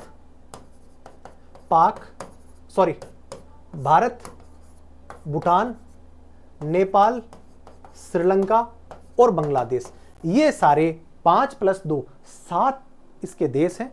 और bay of Bengal initiative multi sectoral technical और इकोनॉमिक कॉरपोरेशन के नाम से इस संगठन को जाना जाता है, जिसकी हाल ही के दौरान एक मीटिंग हुई जिसका आयोजन कहाँ किया गया, मलेशिया में किया गया और भारत के विदेश मंत्री हैं उन्होंने इस बैठक में भाग लिया। चलिए बात करते हैं, हाल ही में सुनीता अग्रवाल को किस हाईकोर्ट का मुख्य न्यायाधीश, ऐसी कौन सी न्यायाधीश हैं जिनको हाल ही के दौरान किसी राज्य की मुख्य न्यायाधीश के पद पे उनको बिठाया गया, तो ये है गुजरात के अंदर उच्च न्यायालय। गुजरात उच्च न्यायालय के अंदर सुनीता अग्रवाल को सबसे पहले यहाँ पे कह सकते हैं कि दूसरी, वैसे ये महिला न्यायाधीश हैं जिन्होंने उच्च न्यायालय की मुख्य न्यायाधीश जो गुजरात के, वहां पे ये पदासीन हुई है। इससे पहले सोनिया गोकानी गुजरात की थी, ये भी पहली बनी है और ये बनी है दूसरी। लेकिन सुनीता अग्रवाल को दूसरी, मतलब सेकेंड टाइम इनको गुजरात का महिला मुख्य न्यायाधीश का पद इनको सुशोभित करने का अवसर मिला है। इससे पहले अगर बात करें लीला सेठ ऐसी पहली न्यायाधीश हैं जो हाई कोर्ट की सबसे पहले मुख्य न्यायाधीश बनी। उनका नाम है लीला सेठ और ये दिल्ली हाई कोर्ट की सबसे पहली मुख्य न्यायाधीश, या कह सकते हैं भारतवर्ष की पहली मुख्य न्यायाधीश एज ए हाई कोर्ट के अंदर कोई बैठी थी, उनका नाम था लीला सेठ। इसके अलावा बात कर लेते हैं कि सुप्रीम कोर्ट के अंदर जो है एक महिला न्यायाधीश थी, वो भी वहां पे बैठी और उनका नाम था खारिया बीबी। ये एक मुस्लिम लेडी है। इन्होंने भी जो है वो न्यायाधीश जो मुख्य जिसको कह सकते हैं कि उच्चतम न्यायालय की जो न्यायाधीश होते हैं वहां पे एज ए महिला जज वो बनी थी। चलिए बात करते हैं नाटो का शिखर सम्मेलन। नाटो के बारे में आजकल हाल ही के दिनों में काफी चर्चा देखने को मिल रही है। नॉर्थ अलायंस ट्रीटी ऑर्गेनाइजेशन जो नाटो देश है उनका बीच के अंदर एक संगठन है और इसमें 31 देश शामिल हैं टोटल। और लास्ट जो देश बना है इस संगठन के अंदर जो शामिल हुआ है उस देश का नाम है फिनलैंड। उससे पहले 30 हुआ था स्वीडन। और यूक्रेन और रसिया के बीच के अंदर कोई जंग का कोई सबसे बड़ा कोई महत्वपूर्ण कारण जो है वो क्या है, वो भी सिर्फ है कि नाटो के जो संगठन है उसके अंदर यूक्रेन ने सदस्यता के लिए आवेदन करा, ये रसिया को नागवार गुजरा और उन्होंने इस पे अटैक कर दिया, जो वर्तमान में भी चल रहा है। तो नाटो ही इसकी सबसे मुख्य वजह अथवा कारण बना, यूक्रेन और रसिया के वजह से। चलिए बात करते हैं इसका भी सम्मेलन कहाँ हुआ, लिथुआनिया भी नाटो का ही क्या है, नाटो का ही सदस्य देश है।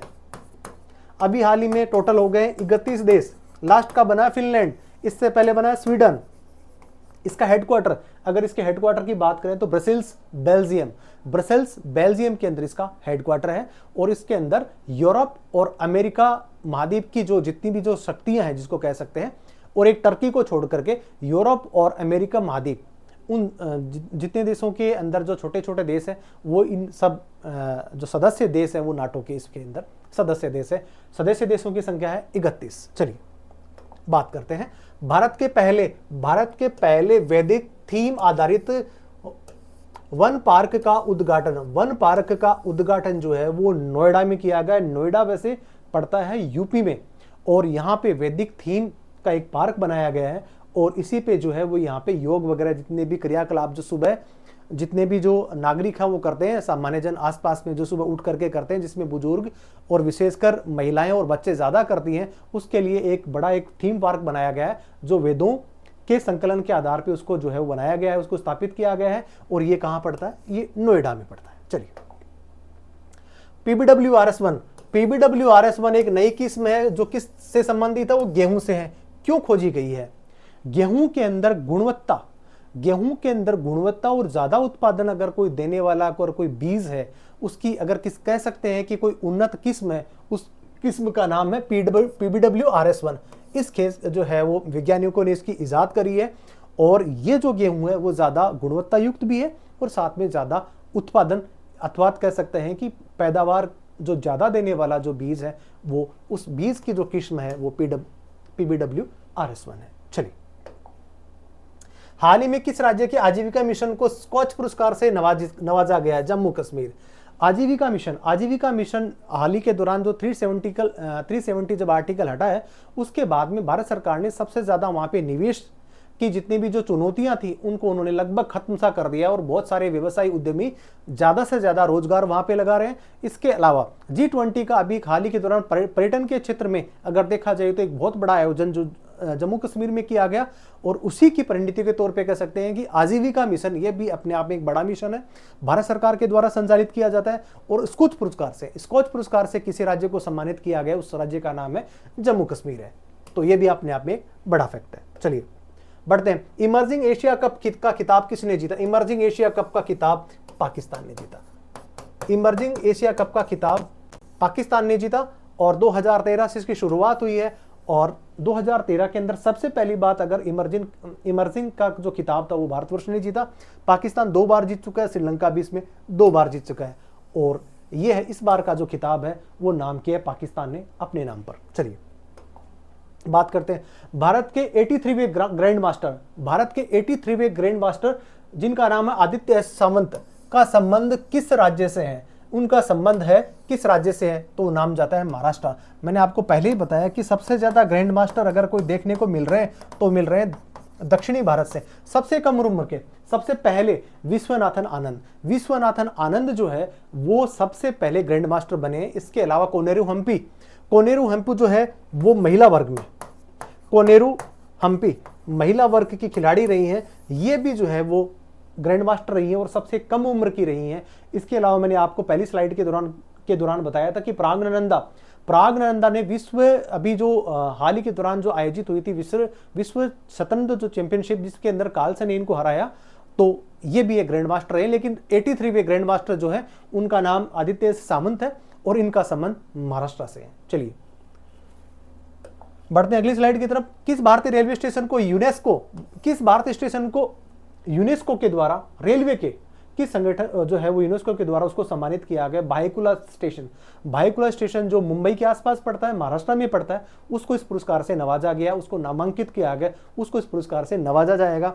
और 169 साल पुराना अर्थात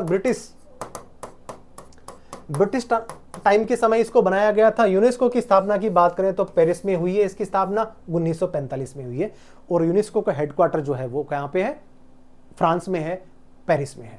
तो हमने जाना कि भाईकुला एक ऐसा रेलवे स्टेशन है जिसको यूनेस्को के द्वारा पर्यटन के क्षेत्र में इसको पुरस्कार से नवाजा गया है, और इस स्टेशन का नाम है भाईकुला रेलवे स्टेशन जो महाराष्ट्र में है, और 169 साल पुराना 101 लगभग 170 साल पुराना स्टेशन है। उसी को देखते हुए उसकी सारी की सारी सांस्कृतिक स्थल के तौर पे भी देखा जाए, उसको पौराणिक पे भी देखा जाए, और वहाँ का जो हेरिटेज है उसको भी देख करके इस प्रकार से इसको नवाजा गया है। चलिए बात करते हैं आयकर दिवस। आयकर दिवस को कह सकते हैं इनकम टैक्स डे।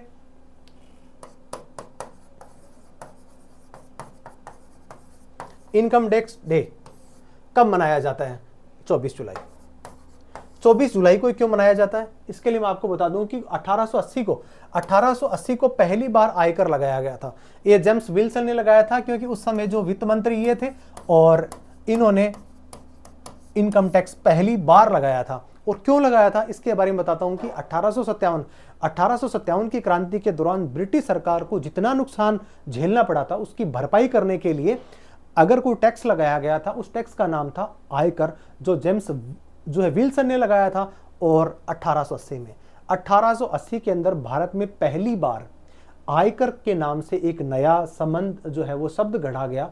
और उसके बाद में वर्तमान में हम सभी जो लोग जो है वो टैक्स की इनकम, या कह सकते हैं कि इनकम जो है वो टैक्स के दायरे में आती है, वो हम सब लोग भर ही रहे हैं। और किसी भी जवाबदेह व्यक्ति को, उत्तरदायी व्यक्ति को टैक्स तो अपना भरना ही चाहिए। और टैक्स की वजह से ही हमारी सरकारें चल रही हैं, टैक्स की वजह से ही विकास संभव हो पाता है। तो हर किसी व्यक्ति को जो टैक्स के दायरे में आता है उसको टैक्स भरना चाहिए। ये हम सब लोगों का नैतिक कर्तव्य भी है। चलिए, भारत व किस अन्य देश के बीच में सेमीकंडक्टर परिस्थितिकी तंत्र विकसित करने के लिए समझौते पर हस्ताक्षर हुए हैं? तो वो हैं जापान के साथ में। सेमीकंडक्टर के लिए बहुत सारे ऐसे विकसित देश हैं। विकसित देशों की बात करें तो अमेरिका, जापान। इसके अलावा एक आजकल देश का नाम हम और सुन रहे हैं जो विवादित भी माना जा रहा है, ताइवान। ताइवान के अंदर सबसे ज्यादा अगर कोई सेमीकंडक्टर की अगर आपूर्ति करी जाती है विश्व भर में तो ताइवान के द्वारा की जाती है। लेकिन ताइवान का मिथक तोड़ने के लिए ताइवान पर ज्यादा से ज्यादा हम डिपेंड नहीं रहे, इसके लिए भारत सरकार या अन्य देश भी ऐसा प्रयास करते रहते हैं कि सेमीकंडक्टर का इंस्टॉलेशन और उसका जो है उद्योग जो है वो अपने देश में क्यों ना लगाया जाए। और इसी की वजह से एक बहुत बड़ा समझौता अभी हाल ही के दौरान दक्षिण कोरिया की कंपनी और वेदांता समूह ने भी गुजरात में किया। हालांकि वेदांता समूह के साथ में जो कोरिया कंपनी के बीच में जो फॉक्सवैगन का जो करार था वो टूट गया, लेकिन फिर भी सरकार ने स्पष्ट कराया कि इस समझौते के टूटने से किसी प्रकार का कोई विपरीत प्रभाव नहीं पड़ेगा और सेमीकंडक्टर चिप तो यहाँ बनती ही रहेगी। और इसी का परिणाम है कि अभी एप्पल जैसी वर्ल्ड प्रतिष्ठित कंपनी जो मोबाइल फोन बनाती है, उसने भी अपना जो कारखाना है, अपना जो इंस्टॉलेशन है, या अर्थात कह सकते हैं कि अभी एप्पल जो बनेंगे वो भारतवर्ष में भी बनेंगे और ज्यादा से ज्यादा निवेश आएगा और उतने ही संख्या में बढ़ने वाले हैं रोजगार। चलिए बात करते हैं आगे की स्लाइड की। लाइफ टाइम अचीवमेंट राष्ट्रीय भूविज्ञान पुरस्कार 2022 से किसे सम्मानित किया गया? लाइफ टाइम अचीव राष्ट्रीय भू, इसका मतलब मिट्टी की गुणवत्ता, इसके अलावा जो पारिस्थितिक की जो संतुलन होता है उसके बारे में, और ज्यादा से ज्यादा प्राकृतिक संसाधनों का उचित प्रयोग कैसे किया जाए, जिसको बोलते हैं कि सतत संपोषणीयता।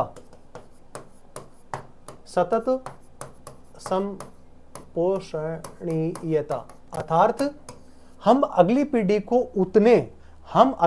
को उतने प्राकृतिक संसाधन छोड़ करके जाएं जिससे वो अपना निर्वहन कर सकें, और हम उतने ही जो संसाधनों का उपभोग करें जितनी हमें जरूरत हो। अर्थात उनका अनावश्यक रूप से अधिशेष मात्रा में उनका खनन हम नहीं करें, उनका उत्पादन नहीं करें, उनको निकाले नहीं तो ये एक सीमित मात्रा में है और कहीं ना कहीं एक दिन ये सारे के सारे खत्म हो जाएंगे।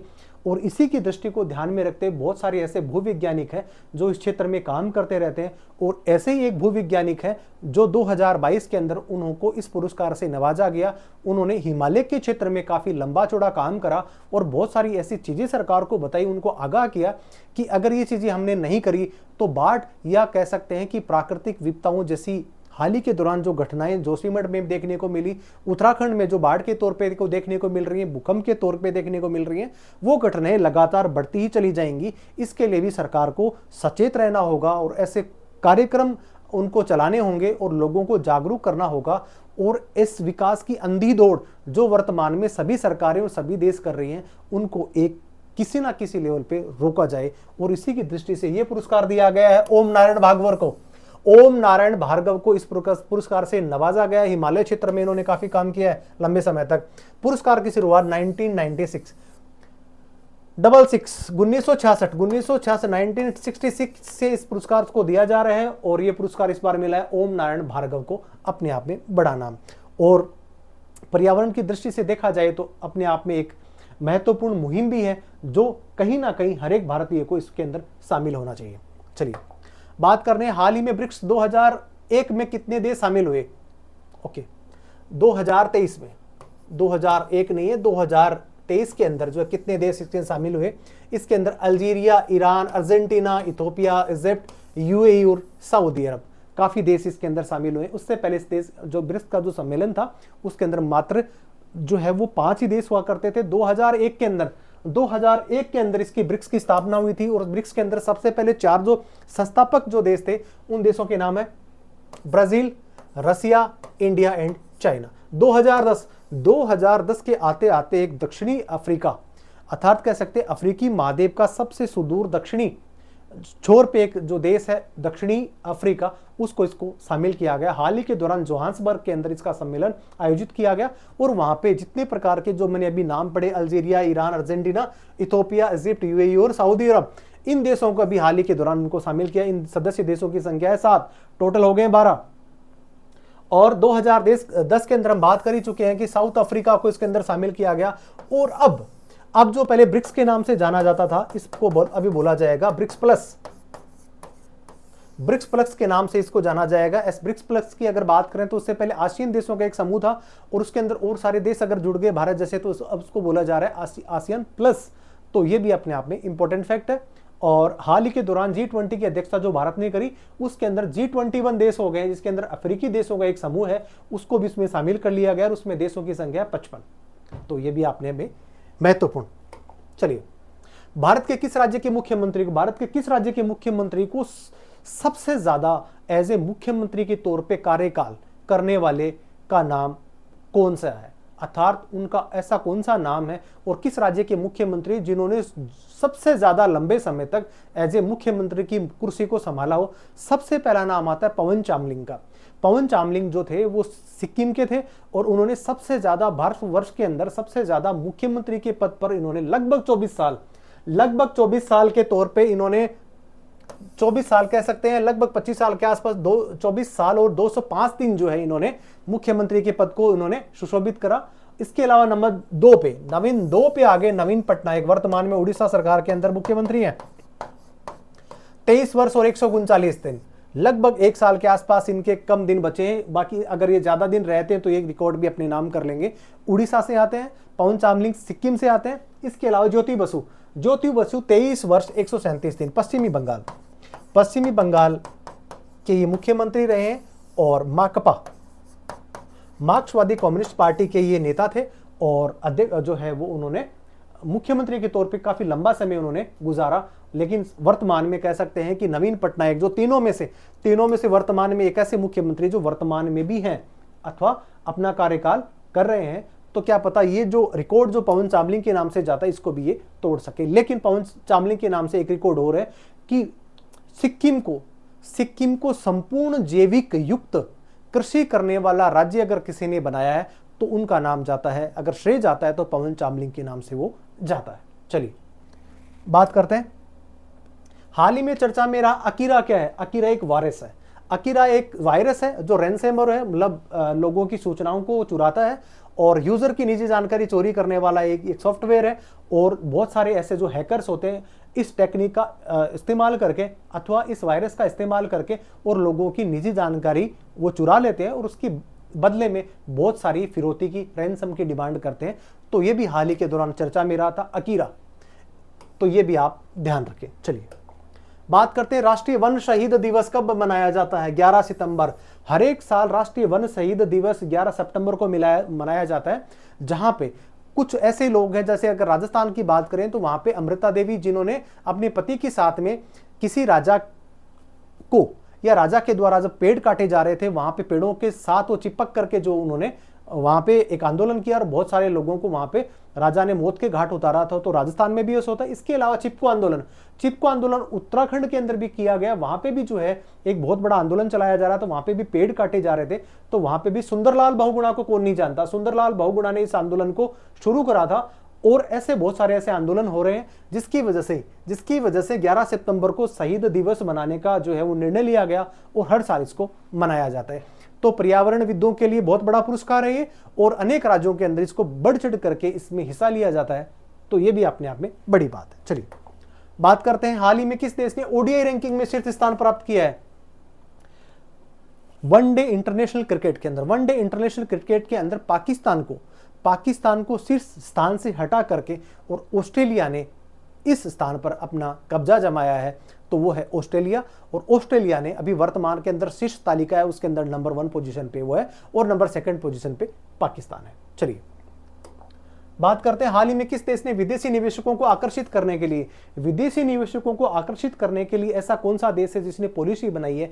तो वो देश है अपना पड़ोसी देश पाकिस्तान, जिसकी आर्थिक तौर पे हालात ज्यादा अच्छे नहीं है और बहुत सारा कर्ज उस पर चढ़ गया है। इसके अलावा काफी वो कर्जे से दबा हुआ है। IMF और वर्ल्ड बैंक का बहुत बड़ा कर्जा उन पे चढ़ रखा है। इसीलिए पाकिस्तान कभी चाइना के साथ में और कभी सऊदी अरब के साथ में भी विजिट करता रहता है और बहुत सारी कर्ज उनकी जो है वो मांगने के लिए वहां पे जाता है। कह सकते हैं कि अपने पड़ोसी देश की हालत एज ए इकोनॉमिक तौर पे देखा जाए तो ज़्यादा अच्छी नहीं है। वहां पे गरीबी और इसके अलावा जितनी भी जो कीमतें किसी भी घरेलू उपभोक्ता को चीज़ें चाहिए होती हैं, उनके जो दाम है वो आसमान के ऊपर चढ़े हुए हैं। चलिए हाल ही में किसे पाकिस्तान में भारत सरकार के द्वारा उच्चायुक्त नियुक्त किया गया है? गीतिका श्रीवास्तव। मैंने आपको पहली स्लाइड के दौरान बताया था जब कॉमनवेल्थ की बात हो रही थी।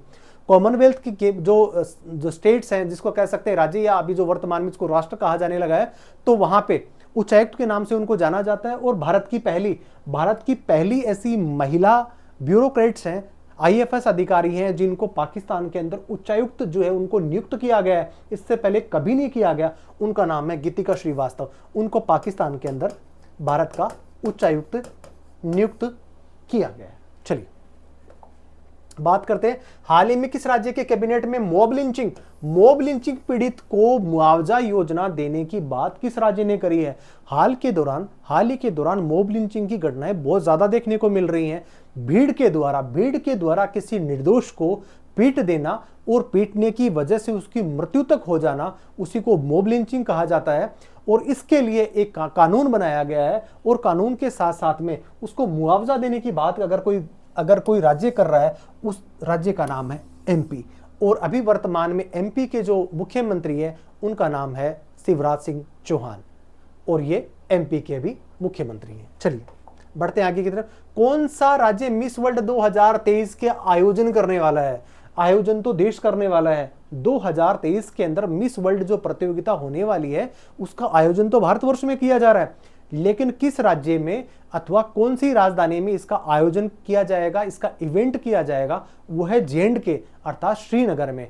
मैं थोड़ी बात आपको और बता दूं कि मिस वर्ल्ड जो है उसके अंदर भारत की सबसे पहली जो मिस वर्ल्ड बनी थी उनका नाम था रीता फरिया ने इस खिताब को एज ए भारतीय पहली बार जीता। इसके बाद में अभी तक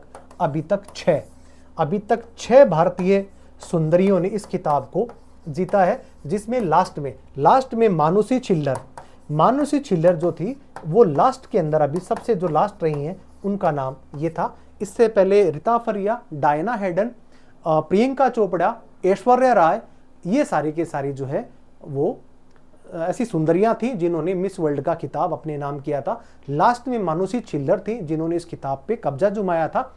अभी मैं आपको बता दूं कि भारत और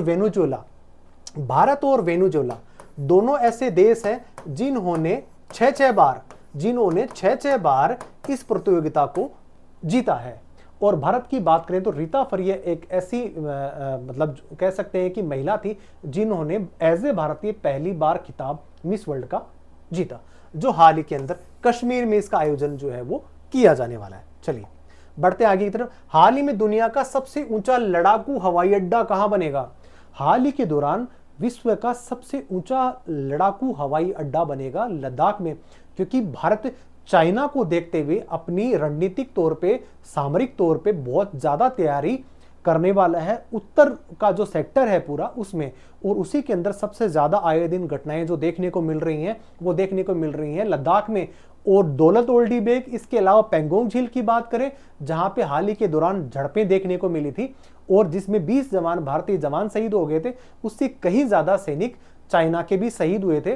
और हाल ही के दौरान 19वें राउंड की बात अभी तक हो चुकी है और अभी तक भी भारत और चाइना के मध्य जो सीमा विवाद है वो अभी तक सुलझा नहीं है। इसी कड़ी को देखते हुए भारत ने अपनी रणनीतिक और सामरिक जितनी भी जो तैयारी है उसको मजबूत करने के लिए और डिफेंस इंफ्रास्ट्रक्चर को और ज्यादा बिल्टअप करने के लिए लद्दाख के अंदर न्योमा के अंदर एक हवाई अड्डा उन्होंने बनाया है जो लड़ाकू विमानों के लिए ही होगा और वह भी बनाया जा रहा है लद्दाख में। अपने आप में इंपॉर्टेंट फैक्ट है। चलिए बात करते हैं हाल ही में किस देश ने विश्व के सर्वश्रेष्ठ देश का खिताब, मैं आपको बता रहा था एचडीआई इंडेक्स के तौर पे, ह्यूमन डेवलपमेंट इंडेक्स के तौर पे देखा जाए, इसके अलावा क्वालिटी के तौर पे देखा जाए, स्वास्थ्य सेवाओं के तौर पे देखा जाए और नागरिकों के रहन सहन उनका जीवन का जो स्तर है उसके तौर पे देखा जाए, तो सारे के सारे देश हैं जिनका उस टॉप टेबल पे नाम रहता है। उन टॉप टेबल जो देश है उनके नाम है डेनमार्क,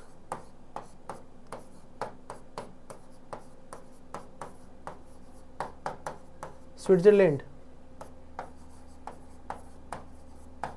नीदरलैंड, ठीक है, स्वीडन। ये इस प्रकार के देश हैं जिनको स्कैंडिनेवियन कंट्रीज कहा जाता है, जिसमें कुछ देश तो नाटो के सदस्य भी हैं और यहाँ का लेवल, यहाँ का रहन सहन का लेवल अपने आप में उम्दा है। और उसी में इस बार का एक प्रश्न बना है जिसमें आपको मैं लेकर के एक आपके सम्मुख एक प्रश्न लेकर के आया हूँ कि विश्व का सबसे सर्वश्रेष्ठ सबसे अच्छा देश कौन सा है। इस देश का खिताब जाता है स्विट्जरलैंड के नाम से, जिसमें किसी प्रकार की पॉवर्टी नहीं है, ना किसी प्रकार का भ्रष्टाचार है, न किसी प्रकार का प्रदूषण है और न किसी प्रकार का क्राइम है। ये देश सारे के सारे स्कैंडिनेवियन कंट्रीज इनको कहा जाता है जो मैंने यहाँ पे लिखे हैं। चलिए बात करते हैं हाल ही में G20 का 21वां सदस्य कौन बना है। मैं ऑलरेडी पहले से बता ही चुका हूँ, अफ्रीकी देशों का एक समूह है जिसमें 55 देश इसमें शामिल हैं और G20 की अध्यक्षता इस बार भारत ने करी थी। और 9 और 10 सितंबर का जो संबोधन जिसमें भारतीय प्रधानमंत्री ने जो दिया उसमें उन्होंने कहा कि हम एक 21वां देश हम सब लोगों की सर्वसम्मति से बना रहे हैं, जोड़ रहे हैं और अब आज के बाद में G20 को G20 के नाम से नहीं G21 के नाम से इसको जाना जाएगा। और अगला सम्मेलन होने वाला है ब्राजील में। अपने आप में इंपॉर्टेंट फैक्ट है। चलिए बात करते हैं G20 शिखर सम्मेलन के दौरान किस अलायंस की घोषणा की गई। G20 की तो बात हो गई, लेकिन भारतवर्ष ने एक चीज और करी, जैव ईंधन। जैव ईंधन का मतलब यह है कि 20% उसके अंदर मीथेन का उपयोग किया जाए पेट्रोल के अंदर, पेट्रोल की निर्भरता को कम से कम किया जाए, कार्बन का उत्सर्जन कम से कम हो और इसके अलावा वायु प्रदूषण सबसे ज्यादा कम हो। इसके लिए अगर कोई चीज करी जाएगी और उसी के लिए विश्व जैव ईंधन जिसके अंदर बायोगैस, बायोफ्यूल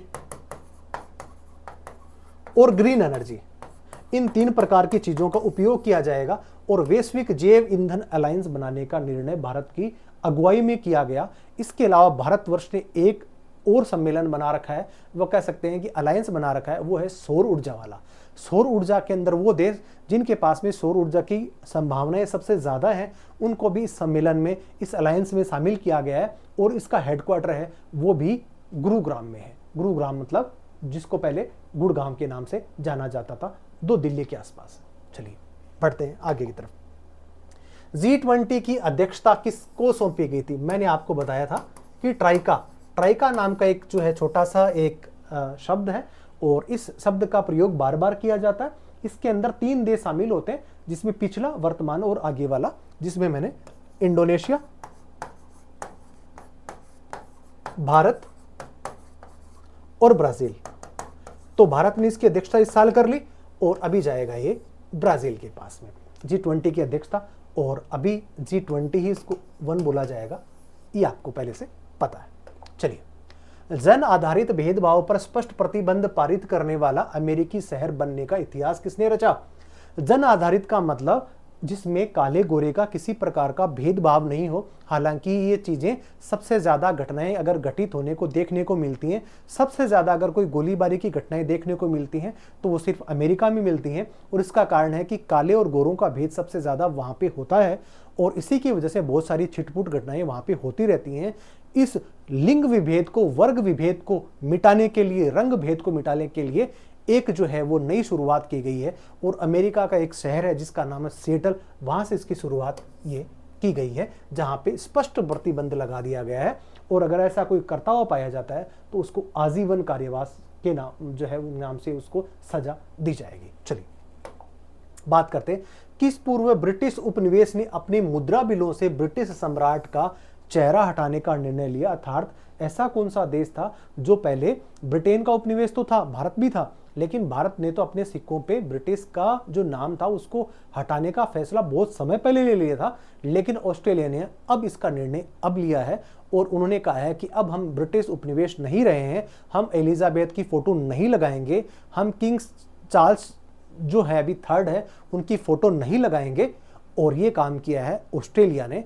और ऑस्ट्रेलिया ने एक मैं आपको और फैक्ट बता दूं जो पिछली स्लाइडों के द्वारा जुड़ा हुआ है, और उस फैक्ट का नाम है कि 2026 के अंदर कॉमनवेल्थ गेम जो होने वाले थे ऑस्ट्रेलिया में, वहां पे भी किसी कारणवश ऑस्ट्रेलिया ने मेजबानी करने से मना कर दिया है। चलिए बढ़ते हैं आगे की तरफ। Film and television institute of India, फिटी, फिटी का अध्यक्ष अभी फिलहाल किसको चुना गया है? इससे पहले शेखर सुमन थे, शेखर,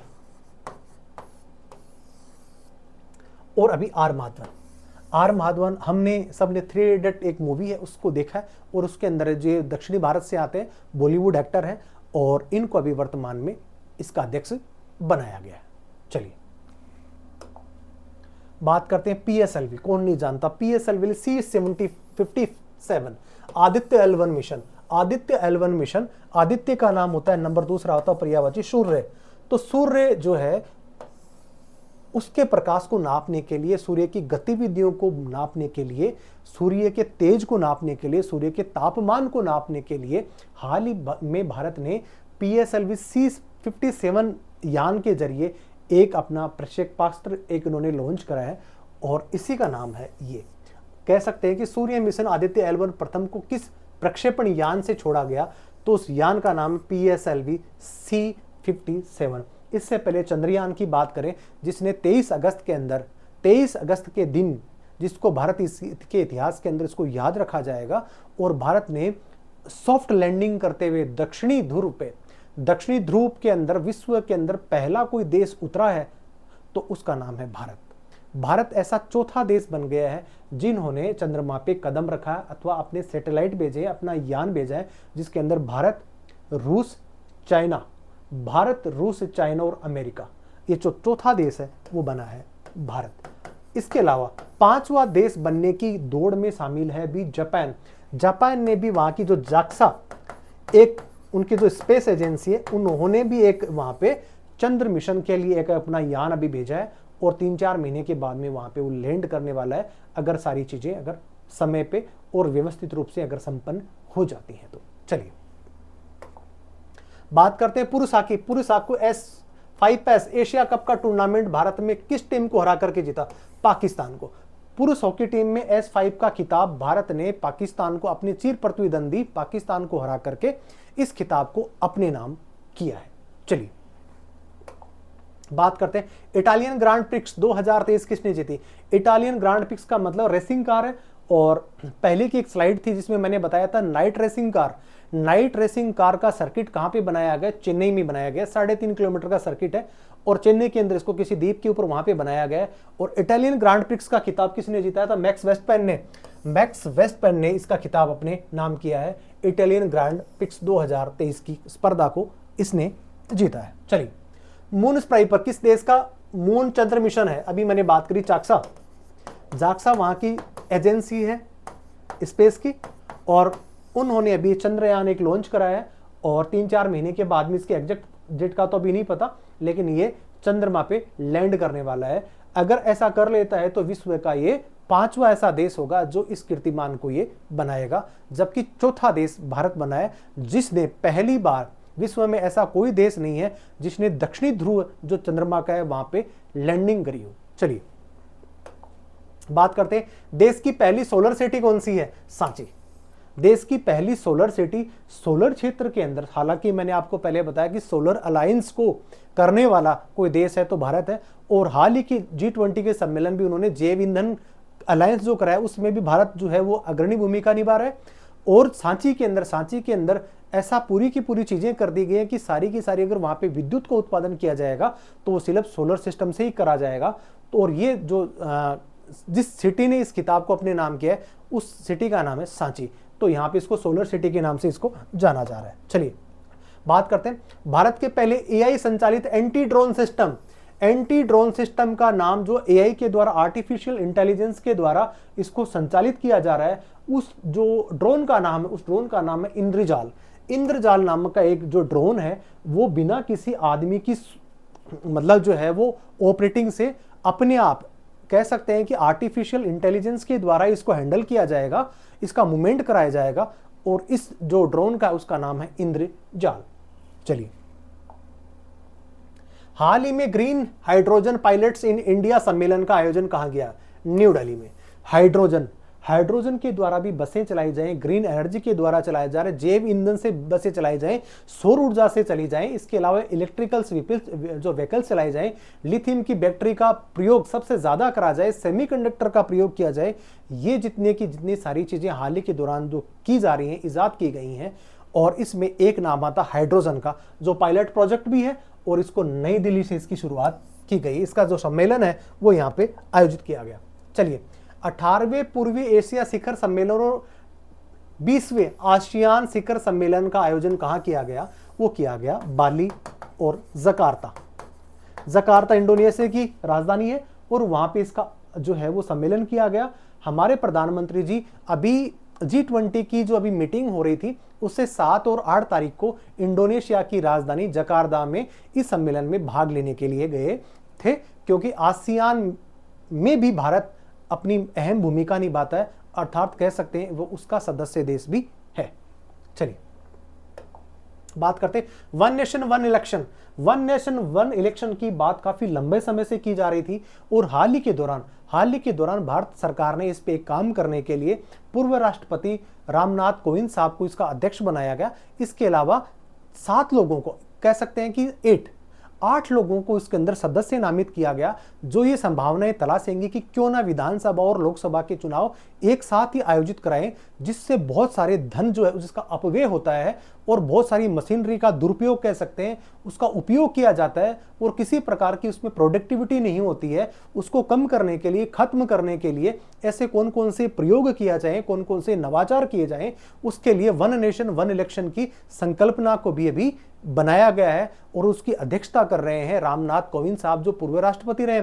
इसके अलावा अपने जो गुलाम नबी आजाद और अधीर रंजन चौधरी और सुभाष चंद्र और अमित शाह और अर्जुन राम जी मेघवाल, इनको विशेष अतिथि के तौर पे इनको शामिल करा गया है। इसके अलावा बहुत सारी ऐसी विभूतियां जो हरीश साल्वे जैसे एक बहुत बड़े वकील हैं, उनको भी 8 सदस्यीय जो पैनल है उसमें उनको शामिल किया गया है, जो इस देश के काफी विख्यात व्यक्तित्व हैं, अलग अलग क्षेत्रों से आते हैं, तो इनको भी उनके जितना भी उनके पास में जो अनुभव उसको शामिल करके और इस संभावनाओं को तलाशा जाएगा। चलिए बात करते हैं, हाल ही में चर्चा में रहा पिरोला। क्या है पिरोला? कोविड-19 का वेरिएंट है।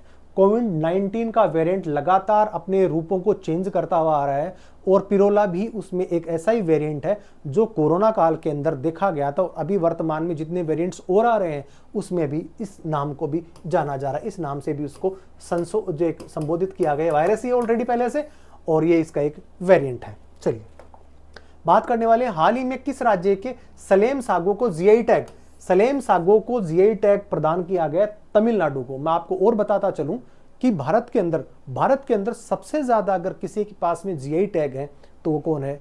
तमिलनाडु है। मैंने आपको और बताया था कि नीति आयोग के द्वारा निर्यातक संकेतकों की भी बात करी जाती है, तो सबसे पहले और अभी किसको प्रदान किया गया है? तो वो किया गया तमिलनाडु को। इसके अलावा नंबर 2 पे मैंने महाराष्ट्र बताया था, 3 नंबर पे मैंने बताया था कर्नाटका। तो सबसे ज्यादा जीआई टैग अगर किसी राज्य के पास में है तो उसका नाम जाता है तमिलनाडु। चलिए बात करते हैं, हाल ही में सिंगापुर का राष्ट्रपति किसे चुना गया? इंपॉर्टेंट फैक्ट्स है।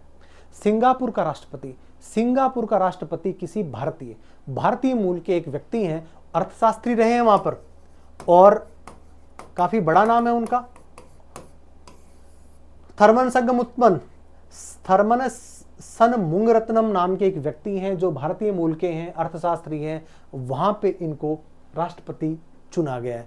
और अभी G20 के अंदर सिंगापुर के जो प्रधानमंत्री भी आए थे और राष्ट्रपति जो है वो बने हैं थर्मन सनमुंगरत्नम, ये सिंगापुर के राष्ट्रपति बने। चलिए, भारत ने किस पड़ोसी राज्य को 75वीं वर्षगांठ पर 50 आपूर्ति करी है?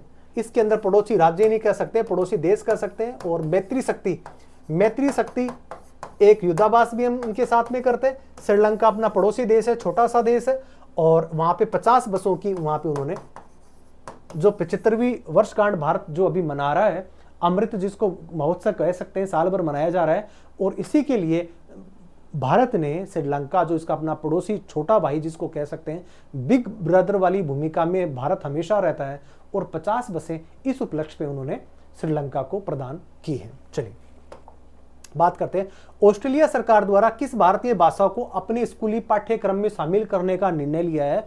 चूंकि पंजाबी भाषा बोलने वाले ज्यादा लोग, अर्थात पंजाब से ज्यादा माइग्रेट होकर के लोग ऑस्ट्रेलिया में पढ़ाई करने के लिए, जीवन यापन करने के लिए, अपना कारोबार स्थापित करने के लिए और वहां पे जाते हैं और वहीं पे बस जाते हैं। वहां पे उनको रेजिडेंट का दर्जा मिल जाता है और वहीं पे अपनी स्कूली शिक्षा को भी वो पूरी करते हैं। और काफी लंबे समय से ये डिमांड चली आ रही थी कि क्यों ना हमारी जो पंजाबी भाषा है उसको भी स्कूली पाठ्यक्रम में स्कूली जो पाठ्यक्रम है उसमें शामिल किया जाए। और ऑस्ट्रेलिया ने कई दिनों की लंबित मांग को पूरा करते हुए हाल ही के दिनों के अंदर पंजाबी भाषा को उसमें शामिल करने का निर्णय लिया गया है, क्योंकि सिख समुदाय काफी संख्या में ऑस्ट्रेलिया में रहता है या उसके स्थायी निवासी है। चलिए, मणिपुर हिंसा प्रभावित लोगों को राहत पुनर्वास के लिए उच्चतम न्यायालय के किसकी अध्यक्षता में समिति का गठन किया? न्यायाधीश गीता मित्तल को इस समिति का अध्यक्ष बनाया गया है। और मणिपुर हिंसा काफी लंबे समय से हमको देखने को मिल रही है। वहां पे कुकी और मैतेई दो समुदाय हैं, दो जाति हैं, जिनके बीच में जो कह सकते हैं कि जाति विशेष एक जो है वो गृह युद्ध की स्थिति वहां पे बन गई है। दोनों जातियों के बीच में जाति हिंसा काफी देखने को मिल रही है। और उसी हिंसा को या कह सकते हैं कि वहां हिंसा का मुआयना करने के लिए और कौन सी जाति की कौन सी विशेष रिक्वेस्ट और डिमांड है उसके बारे में चर्चा करने के लिए और अपनी रिपोर्ट केंद्र सरकार को अथवा सुप्रीम कोर्ट को देने के लिए गीता मित्तल को वहां पे समिति का अध्यक्ष बनाया गया है। चलिए बात करते हैं, 26 विपक्षी राजनीतिक दलों द्वारा बनाए गए गठबंधन का नाम क्या है? हाल ही के दौरान इंडिया नाम आजकल काफी चर्चा में अभी रहा है। और G20 में हमने देखा कि इंडिया का नाम बदल करके और अभी भारत भी कर दिया गया है। लेकिन इंडिया आजकल क्यों सुर्खियों में, इसके बारे में जानेंगे कि इंडिया में अभी वर्तमान में जो सरकार है उसके सामने विपक्षी दल जो आपस में एकजुट होकर के और 2024 के अंदर जो अभी चुनाव लड़ा जाने वाला है लोकसभा के परिप्रेक्ष्य में, तो वहां पे इन्होंने गठबंधन बनाया है और एक एक वर्ड को उन्होंने अंगीकार करते हुए कुछ नाम दिया है, वो मैं आपको पढ़ करके सुनाने वाला हूं। Indian national development inclusive alliance, Indian national development inclusive alliance के नाम से एक गठबंधन बनाया है जो विपक्षी दलों ने बनाया है। और वर्तमान सरकार है उसके सामने चुनाव लड़ेंगे और लोगों को ये विकल्प देंगे कि हम इनसे बेहतर सरकार दे सकते हैं, इसके लिए गठबंधन ये बनाया गया है। चलिए बढ़ते हैं आगे। रॉयटर्स इंस्टीट्यूट की डिजिटल न्यूज रिपोर्ट 2023 के अंदर सबसे ज्यादा रेलिवेंट, सबसे ज्यादा रिलायबल किस चैनल को माना गया है? तो भारत जो प्रसार भारती जो है, इसके अलावा जो भारतीय जो चैनल है जो सरकार के द्वारा संचालित किए जाते हैं, जिसमें डीडी इंडिया और ऑल इंडिया रेडियो जिसकी खबरें और चलचित्र, डीडी इंडिया जो है टेलीविजन के द्वारा और ऑल इंडिया रेडियो जो रेडियो के माध्यम से हम समाचार सुनते हैं, और विविध भारती जैसे बहुत सारे ऐसे प्रोग्राम चलाए जाते हैं आकाशवाणी के द्वारा, इनको जो है सबसे ज्यादा रिलायबल माना है। Reuters institute of digital news की रिपोर्ट 2023 के अंदर सबसे ज्यादा अव्वल या किसी को प्रथम स्थान दिया गया है, तो इन जो है वो चैनल्स को दिया गया, जिसमें डीडी इंडिया है और दूसरा है कौन सा, टेलीविजन के साथ साथ में आकाशवाणी को जिसको कह सकते हैं ऑल इंडिया रेडियो। इसको सबसे ज्यादा विश्वस्त अगर कोई भी श्रोता, अभी कोई भी श्रोता अथवा कह सकते हैं दर्शक सबसे ज्यादा अगर किसी न्यूज पे विश्वास करता है तो इन पे करता है, ऐसा इस समिति का, इस रिपोर्ट का मानना है। चलिए बात करते हैं, एयर इंडिया द्वारा भारत की किस महिला जज उड़ान को कहां से कहां, कह सकते हैं कि हज के लिए तो उड़ानें तो जाती थी, लेकिन कोई ऐसी उड़ान जो सिर्फ महिलाओं को ही लेकर के हज कराने के लिए जा रही हो, वो उड़ान कहां से कहां शुरू की गई? केरल से जेद्दा के बीच, केरल से जेद्दा के बीच में एक महिलाओं को ही लेकर के जाने वाली, जिसमें पूरा स्टाफ ही महिलाओं का होगा या अभी उसको बनाया गया है, तो ये फ्लाइट उड़ती है केरला से और जाती है जेद्दा, जहां पे महिलाएं हज के लिए जाती हैं। चलिए बात करते हैं, भारतीय प्रौद्योगिकी संस्थान IIT मद्रास द्वारा अफ्रीका महाद्वीप में कहां अपना पहला अंतरराष्ट्रीय परिसर स्थापित करेगा? Zanzibar Tanzania. जंजीबार तंजानिया के अंदर अपना IIT इंस्टीट्यूट, वहां पे एक रिसर्च सेंटर जो स्थापित करेगा। और IIT मद्रास के बारे में कहा जा रहा है, अफ्रीका महाद्वीप में एक छोटा सा देश है और काफी गरीब है, काफी गरीब और अविकसित भी कह सकते हैं इसको। ये एक देश है, निर्धन देश है, तो यहां पे IIT मद्रास ने अपना एक सेंटर खोलने की घोषणा करी है। चलिए बात करते हैं, किस राज्य की जैविक उपज को बढ़ावा देने के लिए जैविक परीक्षण प्रयोगशाला की स्थापना करने का निर्णय लिया गया है? मैंने आपको बताया था कि पवन चामलिंग, जिनका रिकॉर्ड सबसे ज्यादा है एज ए मुख्यमंत्री कार्यकाल का, वहां पे सबसे पहले जैविक राज्य का अगर कोई खिताब सबसे पहले किसी राज्य ने अगर स्थापित किया है और भी वर्तमान में भी है, और सबसे ज्यादा वहां पे जैविक खेती के प्रयोग सबसे ज्यादा किए जाते हैं, तो उसी राज्य में किए जाते हैं। और उसी के लिए वापस एक निर्णय लिया गया है कि वहां पे जैविक परीक्षण की प्रयोगशाला भी वहीं पे स्थापित की जाएगी, और उस राज्य का नाम है सिक्किम। चलिए बात करते हैं, संसद खेल महाकुंभ 2022। संसद खेल महाकुंभ 2022 देश के दूसरे चरण के आंदोलन जो है वो कहां किया गया है? बस्सी आंदोलन का मतलब यहां पे किया जाएगा इसका आयोजन। ये कहां किया जाएगा? बस्सी उत्तर प्रदेश में किया जाएगा, जहां पे सांसद खेल महोत्सव 2022 और 23 जो यहां पे खेले जाएंगे, जो सांसदों के द्वारा खेले जाएंगे। चलिए, देश की पहला दिव्यांग विभाग बनाने वाला राज्य कौन सा है? अर्थात जितने भी जो डिसेबल्ड लोग हैं उनके लिए अलग से एक डिपार्टमेंट बनाने वाला अगर कोई राज्य है तो वो राज्य है महाराष्ट्र। इसके अलावा अहिंसा विभाग बनाने वाला महात्मा गांधी अहिंसा विभाग बनाने वाला भारतवर्ष का पहला राज्य है, वो है राजस्थान। इसके अलावा अगर बात करें देश का दिव्यांग अगर कोई भी विभाग बनाने वाला अगर कोई राज्य है तो वह है कौन सा? महाराष्ट्र। चलिए बात करते हैं, भारत सरकार की वह ऐप जो वास्तविक समय में बाढ़ की जानकारी देती है, फ्लड वॉच। भारत सरकार का एक ऐसा ऐप है जिसको फ्लड वॉच के नाम से उसको जाना जाता है।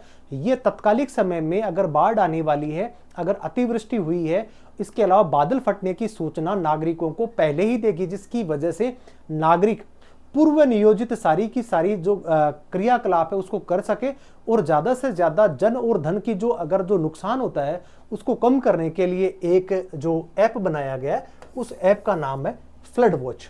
चलिए बढ़ते हैं आगे की तरफ।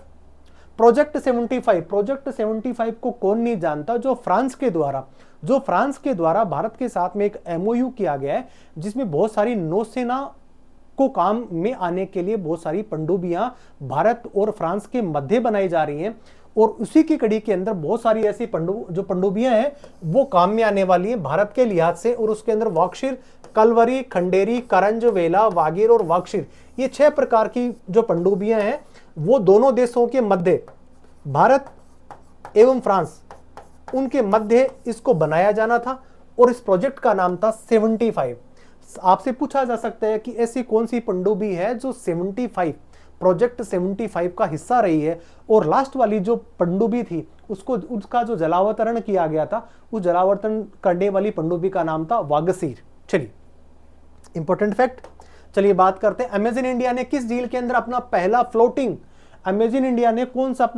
फ्लोटिंग स्टोर बनाने का निर्णय लिया है? वो लिया है जम्मू कश्मीर के अंदर डल झील है, और डल झील के अंदर उन्होंने फ्लोटिंग अपना एक स्टोर बनाने का निर्णय लिया है। वो लिया है कौन सा? अमेजन।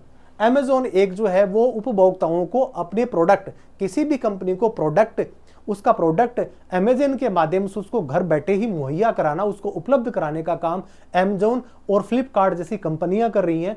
और अपना पहला फ्लोटिंग एक जो स्टोर बनाने का निर्णय लिया गया है। और भारतवर्ष में कौन सी झील पे है, तो वो झील का नाम है डल झील, जो कहां पर है, जम्मू कश्मीर है। बढ़ते हैं अगले प्रश्न की तरफ। चलिए, किस संस्था में द जेंडर स्नैपशॉट 2023, किस संस्था ने द जेंडर स्नैपशॉट 2023 की रिपोर्ट जारी करी है? यूएन ने। यूएन ये कहता है कि 2030 तक महिलाओं और पुरुषों के बीच में लैंगिक जो असमानता है उसको खत्म करने के लिए कदम हम जो उठा रहे हैं। लेकिन यूएन ने यह भी साथ में कहा है कि इस हिसाब से, जिस हिसाब से लैंगिक असमानता का जो कार्य चल रहा है, उस हिसाब से तो लैंगिक असमानता अगले 300 साल तक भी हम इस टारगेट को प्राप्त नहीं कर सकते, जिसमें महिलाओं को और पुरुषों को इक्वली माना जाए। और हां, उन्होंने ये जरूर कहा है कि यस, 2040 तक महिलाओं और पुरुषों जिनकी जो है वो रिप्रेजेंटेशन, जो कह सकते हैं कि संसद जिसको सीनेट कह सकते हैं, वहां पे इनकी जो मौजूदगी है वो तो बढ़ जाएगी, लेकिन असमानता जो लैंगिक तौर पे मानी जाती है उसकी तो संभावनाएं अभी कम ही नजर आ रही हैं। और यूएन का मानना है, स्नैपशॉट जो इन्होंने एक जेंडर ग्रीन जो जेंडर दिया है, द जेंडर स्नैपशॉट 2023, इसमें 300 साल तक भी ऐसा उनको नजर नहीं आ रहा है। ऐसी संस्था जो है उसका अलायंस, या कह सकते हैं कि रिपोर्ट जो जारी करता है वो कौन करता है? यूनाइटेड नेशन करता है। चलिए बढ़ते हैं। भारत में पहले भूमिगत ट्रांसफॉर्मर का मतलब यह है कि सारी की सारी विद्युत की लाइनें पहले तो भूमिगत थी। इसके अलावा जो ट्रांसफार्मर से, जहां से बिजली जो एक स्थान से दूसरे स्थान से या सब डिवीजन उनको वितरित किया जाता है, उसको भी भूमि के अंदर ही इसको लगाया जाएगा। ऐसा करने वाला भारतवर्ष का कौन सा ऐसा एक शहर है? उस शहर को जाना जाता है सिलिकॉन सिटी, जिसको बोला जाता है वर्तमान में बेंगलुरु। वहां पे ये एक जो है कह सकते हैं कि ट्रांसफॉर्मर यहां पे भूमिगत लगाए जाएंगे। अपने आप में बड़ा फैक्ट है। चलिए बढ़ते हैं। One sun one world one grid सम्मेलन किस शहर में आयोजित किया गया? न्यू दिल्ली में। एक सूर्य, एक वर्ल्ड, वन ग्रिड, इन सारे चीजों की संकल्पना को, जिसको कह सकते हैं वसुधैव कुटुंबकम, एक परिवार, पूरा परिवार, विश्व ही हमारा परिवार है, वसुधैव कुटुंबकम की अवधारणा को जीवंत करने वाला अगर कोई देश है तो भारतवर्ष है। और G20 की भी अगर जो थीम देखते हैं उसमें भी वसुधैव कुटुंबकम का जिक्र बार बार किया गया है। और वैसा ही एक वन सन, वन ग्रिड और वन सोलर, ये जो किया गया है, इसका उद्घाटन भी न्यू दिल्ली में ही किया गया, जहां पे सम्मेलन आयोजित किया गया। चलिए बढ़ते हैं लास्ट स्लाइड की तरफ। ये अंतिम स्लाइड है, अंतिम प्रश्न है। बगस वैली फेस्टिवल कहां पे आयोजित किया जाता है? तो ये क्या किया जाता है? उत्तर भारत का सबसे सुदूर, जिसको कह सकते हैं कि दुनिया का स्वर्ग, कश्मीर, जहां पे हाल ही के दिनों में 370 जो धारा हटाई गई। इसके अलावा मिस वर्ल्ड 2023 प्रतियोगिता का आयोजन भी जम्मू कश्मीर में किया जाएगा। इसके अलावा भी बहुत आमूलचूल परिवर्तन भारत सरकार ने आर्टिकल 370 के हटने के बाद में, और वहां के लोगों को और ज्यादा प्रचुर संसाधन उपलब्ध कराने के लिए तथा वहां को विकास के तौर पे और ज्यादा सुविधा उपलब्ध कराने के लिए बहुत सारी कंपनियों को भी वहां पे बुलाया गया है, निवेश करने के लिए कहा गया है। और उसी की कड़ी के अंदर बगस वैली फेस्टिवल का आयोजन किस स्थान पे किया जाता है? जम्मू कश्मीर में। तो ये थी अंतिम स्लाइड। हम लोगों ने इस क्लास के माध्यम से बहुत सारे ऐसे फैक्ट जाने जो आप लोगों के लिए प्रतियोगी परीक्षाएं जो हैं उसमें जब आप भाग लेते हैं तो करंट का एक बहुत बड़ा टॉपिक आता है, और वहां से देश विदेश चर्चित व्यक्तियों के नाम से, उनकी पुस्तकों के नाम से, और खेल स्पर्धाओं तथा व्यक्तिगत जितने भी जो खिलाड़ी मेडल जीतते हैं, इसके अलावा बहुत सारी ऐसी समसामयिक घटनाओं के जिक्रों के बारे में भी आप लोगों से पूछा जाता है। और बहुत बड़ा वेटेज आजकल करंट को दिया जाने लगा है, और उसी कड़ी को बढ़ाते हुए हमने आप लोगों के सम्मुख ये सारे प्रश्न रखे। मैं आशा और विश्वास के साथ कह सकता हूं कि इन परीक्षाओं के माध्यम से जो हाल ही के दौरान अभी आयोजित होंगी आप लोगों के, जिसमें यूपीएससी हो, एसएससी हो, इसके अलावा बहुत सारे पीएससी के एग्जाम्स अभी जो कंडक्ट कराए जाने वाले हों, वहां से ये सवाल आपसे पूछे जा सकते हैं। आपने ध्यानपूर्वक इस जो है पूरी क्लास को सुना, और आप बने रहिए यूट्यूब चैनल जो प्रकाश एजुकेशन का है, और जितने भी जो वीडियोज आते हैं आप उनको देखें और अपने लोगों को ज़्यादा से ज़्यादा इसके बारे में बताएं। जय हिंद, जय भारत।